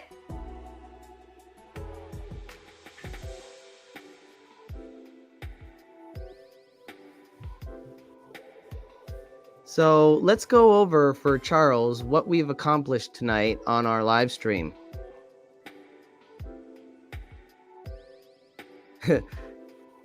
Yup, exactly. Doing stuff like this keeps your mind young. All right. Hoorah. When the neon faces the camera, we can hear it. Oh, wow. Really? Yeah. So I tried to put the microphone up there. Sometimes I'm not able to hear it. And it didn't seem like I could hear it because the neon was really dim. But if you guys could hear it, that's crazy. That's, you know, the humming is a part of the resonance. Nice. Yeah, this is really cool. So what we've accomplished tonight, Charles, on live stream is we successfully powered a 90-volt argon lamp. What? My APU's acting up. Sorry. So we successfully powered a 90-volt argon lamp, you know, those little neon lamps, with a 9-volt battery. We got that baby to light. The plasma was excited, and it was really excited about the moment. So was I. So we also just a second ago managed to wirelessly induce electricity from coil to coil, not just by sitting on top of one another, but the extension of the field that was affected by the other coil was quite decent. As you some of you saw a minute ago, I was holding the coil quite far from the primary coil. The pickup coil was quite far from it. Wasn't touching it at all. And it was shining quite brightly. It was only until it crossed a certain threshold that it started to dim and really quickly cut off. It was like a sharp cutoff too. So that's really, really neat. I don't know if anybody else has any experience with this, but as far as I know, the only people to publicly have done this specific test is Michael Morell, myself, and Daniel Nunez. This is really significant because we're breaking down how exactly to do this for you, and it's very simple. Very simple if you follow what I've been talking about. So that's really cool. I'm going to give the lab a few more minutes to air out, because obviously, as I've said many times before, this could be producing ozone, so it's safe to be it's better to be safe than sorry. Don Smith, Ben. It was very high pitched. Yeah. When I heard the hum, it was a very high pitched hum. Bedini is onto something with stimulating the battery chemistry with the spikes. I agree. That's going to be very useful for any kind of mobile transportation with this coil. Yes, we'll definitely be using lead-based batteries and some kind of Bedini circuit, I assume. Differential wave through the battery.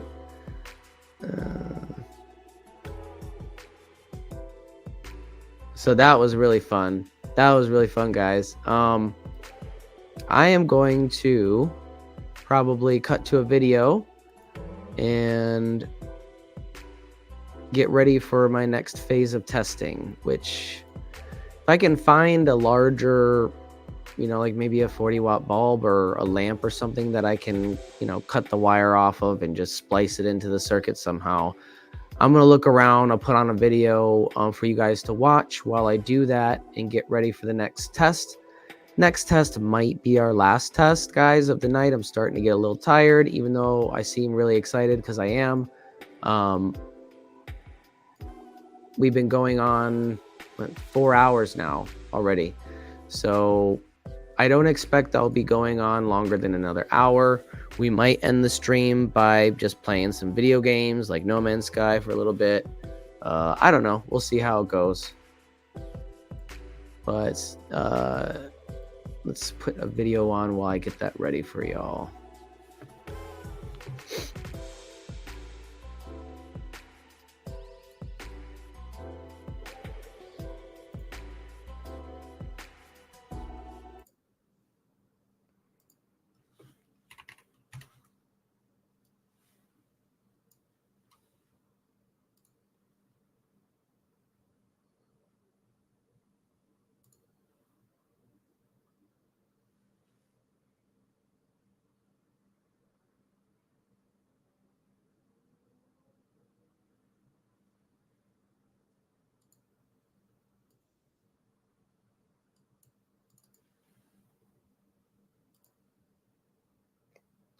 All right, so we're going to put on the introduction to plasmoid video while I get things set up for you guys.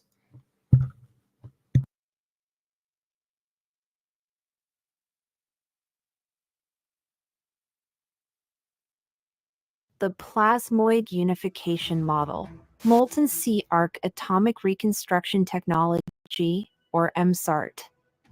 Plasmoids are donut or toroidal-shaped clusters of net protons or net electrons that, once captured and placed into a toroidal orbit, are capable of absorbing, storing, and releasing enormous amounts of energy present within their self-generated and structured electromagnetic containment field.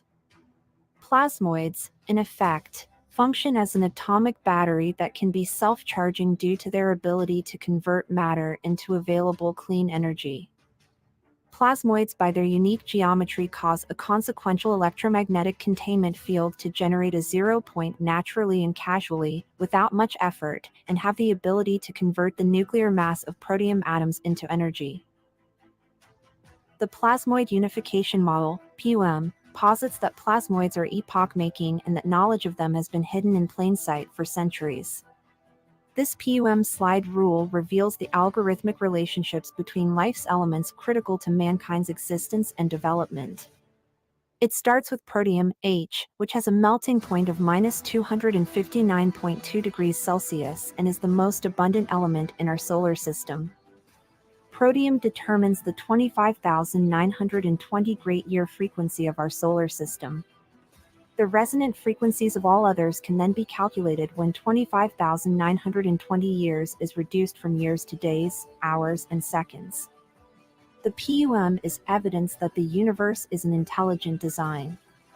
That design is in perfect octave harmonic resonance with itself. Therefore, all of creation, from galaxies to planets to elements, all resonate in unison with a collective chord referred to by our ancestors as above so below. This principle embodies the truth that there is always a correspondence between the laws and phenomena of the various planes of being and life. Its origin dates to sometime between 200 CE and 800 CE and is attributed to an ancient document called the Emerald Tablet of Hermes Trismegistus. The concept, that which is below corresponds to that which is above, and that which is above corresponds to that which is below, to accomplish the miracles of the one thing. This is interconnected with an energy web, the 24 components and laws of which are all based and governed on the same 16-sector torus plasmoid precepts shown. The concepts and ruling principles of the PUM can, and have been, applied to make energy to matter and matter to energy conversions.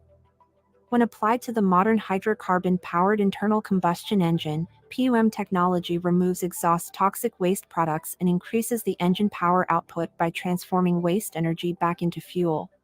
Plasmoids employed in conjunction with the plasmoid toroidal implosive turbine provide a new novel matter-to-energy and energy-to-matter propulsion device for water, land, air, and space travel.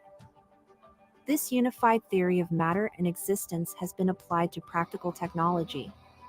Recently, Malcolm Bendall has developed what is called the plasmoid thunderstorm generator.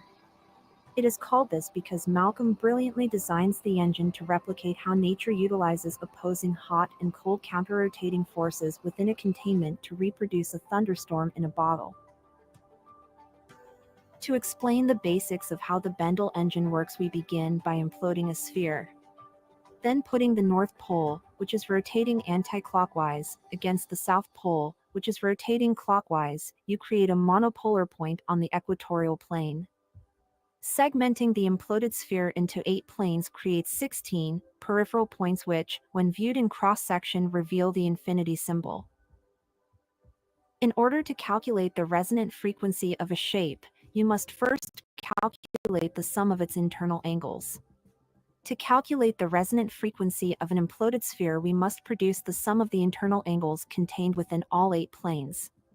All physical shapes vibrate at the sum of their internal angles, which are determined by the base angle of 22.5 degrees and its octaves. The angle between the 8 planes and the 0-point equatorial center also determines the location of the knot and nodes on the Fibonacci phi curve on the pi surface. This connects and defines the placement of all the elements. To paraphrase Jordan from alchemical science, the air is distributed into the water chamber via a porous air stone, which produces microbubbles around 0.5 micron from the bottom inlet, which is composed of ionized air that passes through a tube of UV light. These microbubbles are sucked up through steel wool contained between 2 mesh screens using the vacuum pulses from the engine, shown here in this diagram. The stainless steel filter which the microbubbles pass through act as a catalyst to atomize and vaporize the ionized water filled with microbubbles, which is then pulled up as gas or vapor into the top chamber during the vacuum phase of the engine. According to Malcolm Bendall, microbubbles are necessary to ensure the bubbles remain symmetrical during the process in the next step where they collapse. Each vacuum phase produces around 7,000 microbubbles. During the reverse piston phase, the vacuum is released from the plasmoid generation chamber and the chamber turns into a pressure chamber. During the pressure phase of the engine, the microbubbles are forced to collapse into themselves. What the bubbles are experiencing is a change in their state of matter, from a liquid state into a gas state and finally into a plasma state, simply by structuring how the ionized bubbles implode when put under pressure. The collapse of the symmetrical microbubbles forms a toroidal magnetic self-contained field which contain the plasma in the form of a plasmoid. Once the bubble pops, the plasmoid is left due to its self-contained magnetic field sustained by its geometry. The plasmoids then gain in size due to their tendency to draw in and convert the available water vapor surrounding them. The molecular and atomic bonds are disassociated as the vapor passes through the toroid. This splits the water into their base elements hydrogen and oxygen, and the plasmoids increase from the size of 10 to the power of -12 microns up to 100 microns. The plasmoids then pass into the thunderstorm generator. The thunderstorm generator is essentially a sphere within a sphere attached to a tube, which hot and cold gas is passed through at specific counter-rotating angles within the sphere to create a powerful vortex.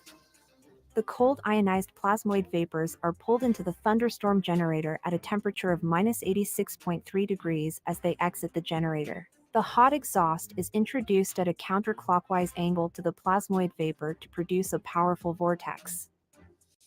The opposing vortexes of hot carbon exhaust gases and the cold water vapor that is dense with plasmoids collide, reproducing a thunderstorm in a bottle, where slight differences in temperature can cause powerful storms. The column of water being subjected to alternating vacuum and pressure pulses sourced by the normal action of a piston within an internal combustion engine, alternatively generate and collapse the bubbles. These are the same naturally occurring forces of nature that produce the enormous power of a thunderstorm or cyclone. Cool moist plasmoid-enriched air moving into the engine, structured using resonant spheres and cylinders of different diameters, interacts with hot dry air, encapsulating it as it moves out in the opposite direction from the engine. This releases enough energy at an atomic level within the exhaust stream to fundamentally alter its composition, eliminating toxic chemical wastes such as carbon monoxide, nitrous oxide, hydrocarbons, and other toxic compounds. The exhaust's net positive ions, which are also bad for life, are replaced with net negative ions within the exhaust. Simultaneously, within the vacuum, imploding into the engine together, the MSART plasmoids and water vapor act to both disassociate the water into hydrogen and oxygen. The plasmoids alone, once reaching their effective charge density, create a viable singularity 0 point, due to charging received by the thunderstorm tornado dissociating the hydrogen into its component electron and proton. This atomic and molecular fuel is fed back into the engine to add and enhance the explosive force of the normal hydrocarbon fuel. Other elements that contain neutrons within the imploding vacuum stream are unaffected by the forces applied by the plasmoids, as they are not powerful enough to act on the nucleus, therefore producing no nuclear byproducts. What this does is turn the exhaust into toxin-free oxygen.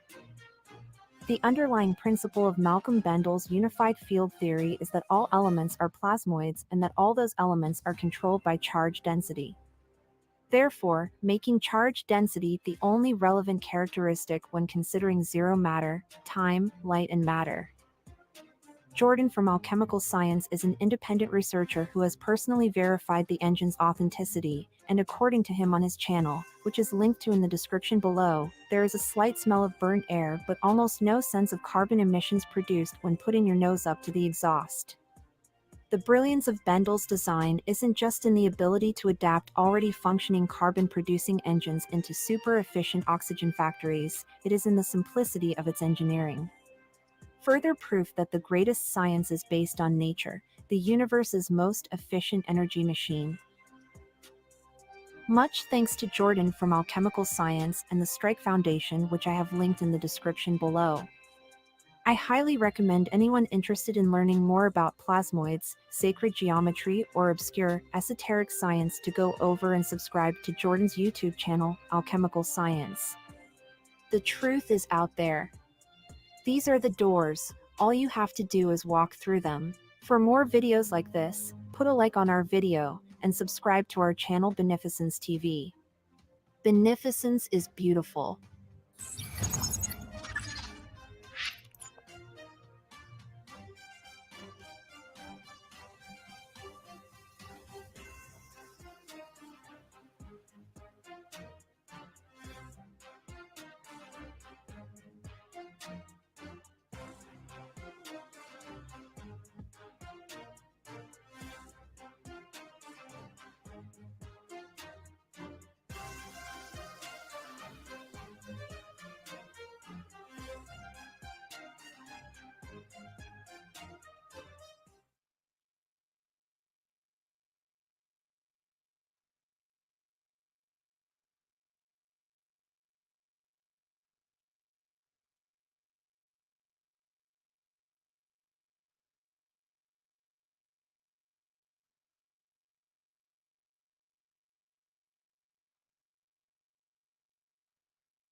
All right, we're just set up. I found a lamp that we can let me remove this. Okay, so I found a lamp that we can use. This is the final test of the night.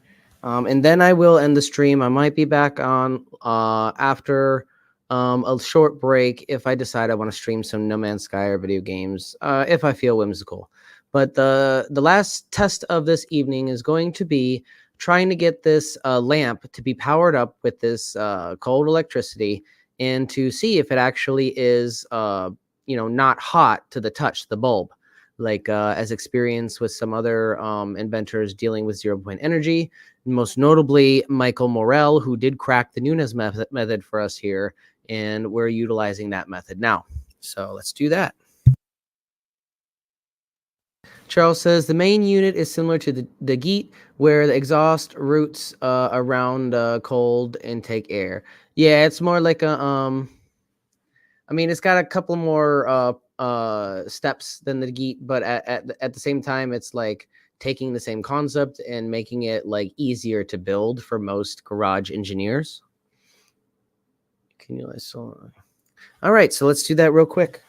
The final test of the evening, ladies and gentlemen. We have had a hell of an evening regarding our testing of these rodent coils. Breakthrough after breakthrough, and let's end it with a bang.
So we're not getting any kind of power output for the lamp. I'm going to switch the bulb. I think it's the bulb.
So it's not the bulb. Let me switch the wires around real quick and see if that fixes it.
All right, so I'm having trouble getting the actual lamp to light up.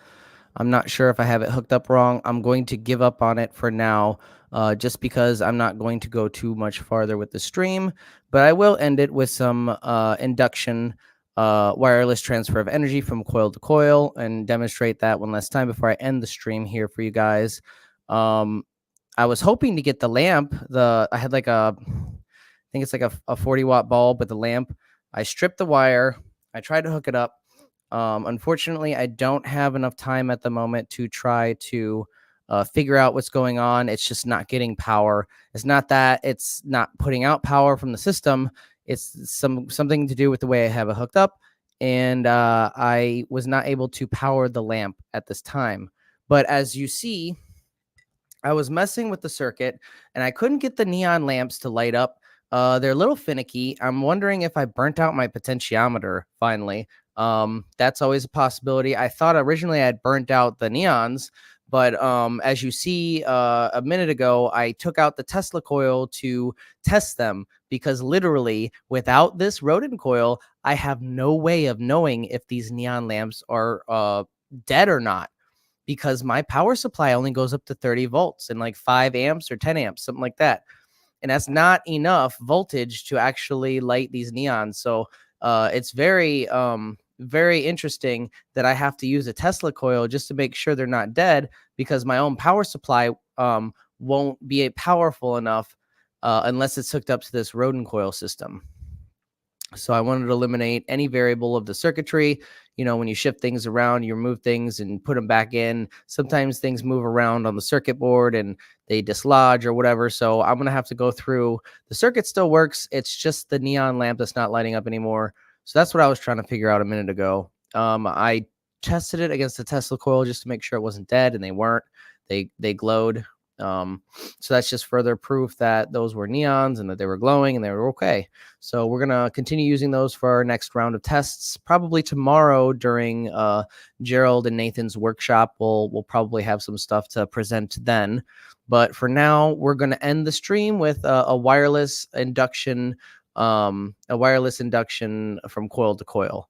So what you're going to see here is I'm using the modified Joule Thief circuit to put in energy into the coil, and then the coil is able to put out a strong static field, kind of like the Tesla coil, and you're able to pick up energy wirelessly, only you don't have that dangerous arc or plasma discharge that you get from the Tesla coil. So it's a little bit stabler of a wireless transfer system.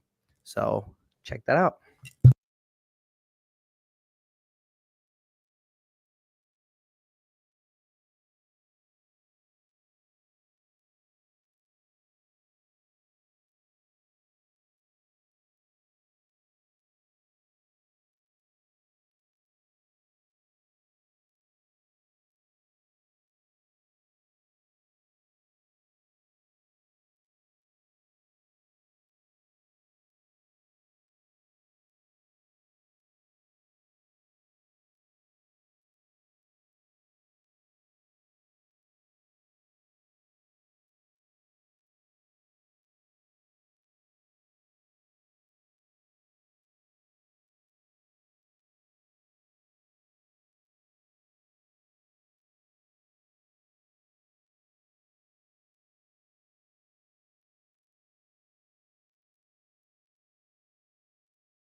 All right, everybody.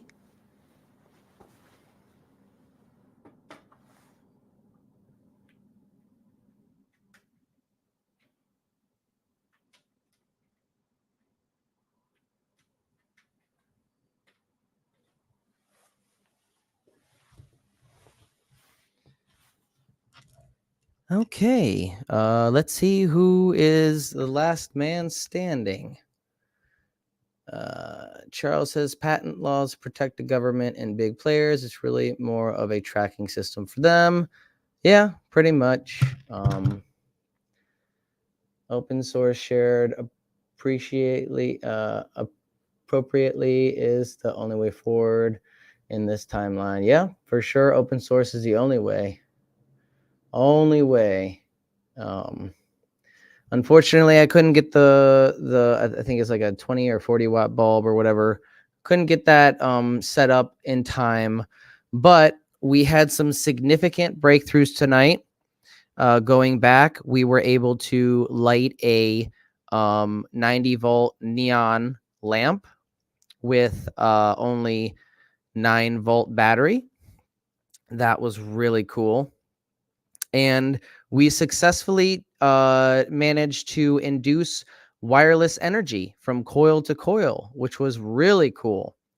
And those are both significant breakthroughs in terms of my research and how to proceed forward with phase 3. They will both be relevant in phase 3 testing of this system, along with other experiments that I have yet to replicate. But there's not many left that First Stop Energies has done that we haven't successfully replicated here and demonstrated how to do it. Not just that we did it, we told you how we did it and how it works. So there's no magic here. It's all science. It's just a new age of science. And if you're open to it, you can save some money on energy, which is what I plan on doing eventually. So with that, I really appreciate everybody for stopping by. Really appreciate the love and support.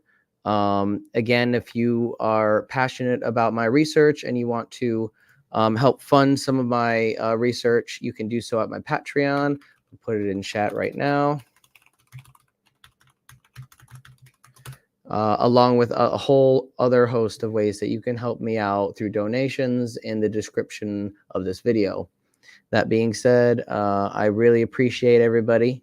Thanks, Joe, for stopping by, and Mike, and Nathan. You guys are awesome. And everybody in chat has been awesome. So I will catch you guys tomorrow with Gerald and Nathan's workshop. So with that said, have a good night, everybody. Many blessings. Peace.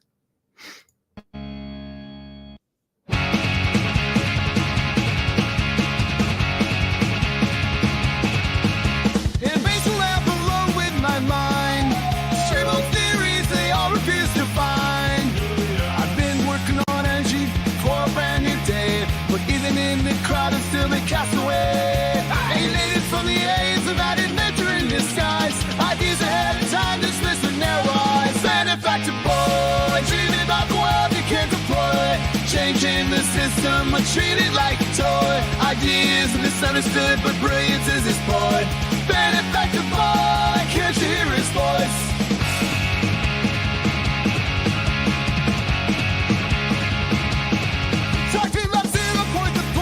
On them, Kevin structures crumbling from the same old stem.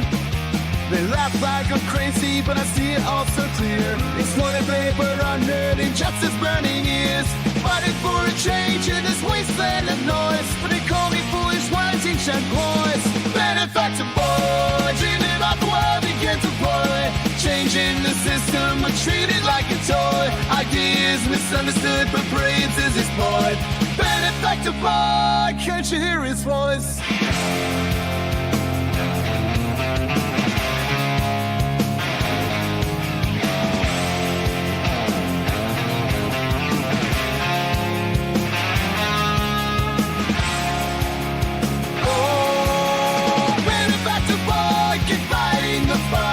Chasing revolutions in the darkest nights. A dreamer with vision beneath the laughter and noise. A future so bright waiting for the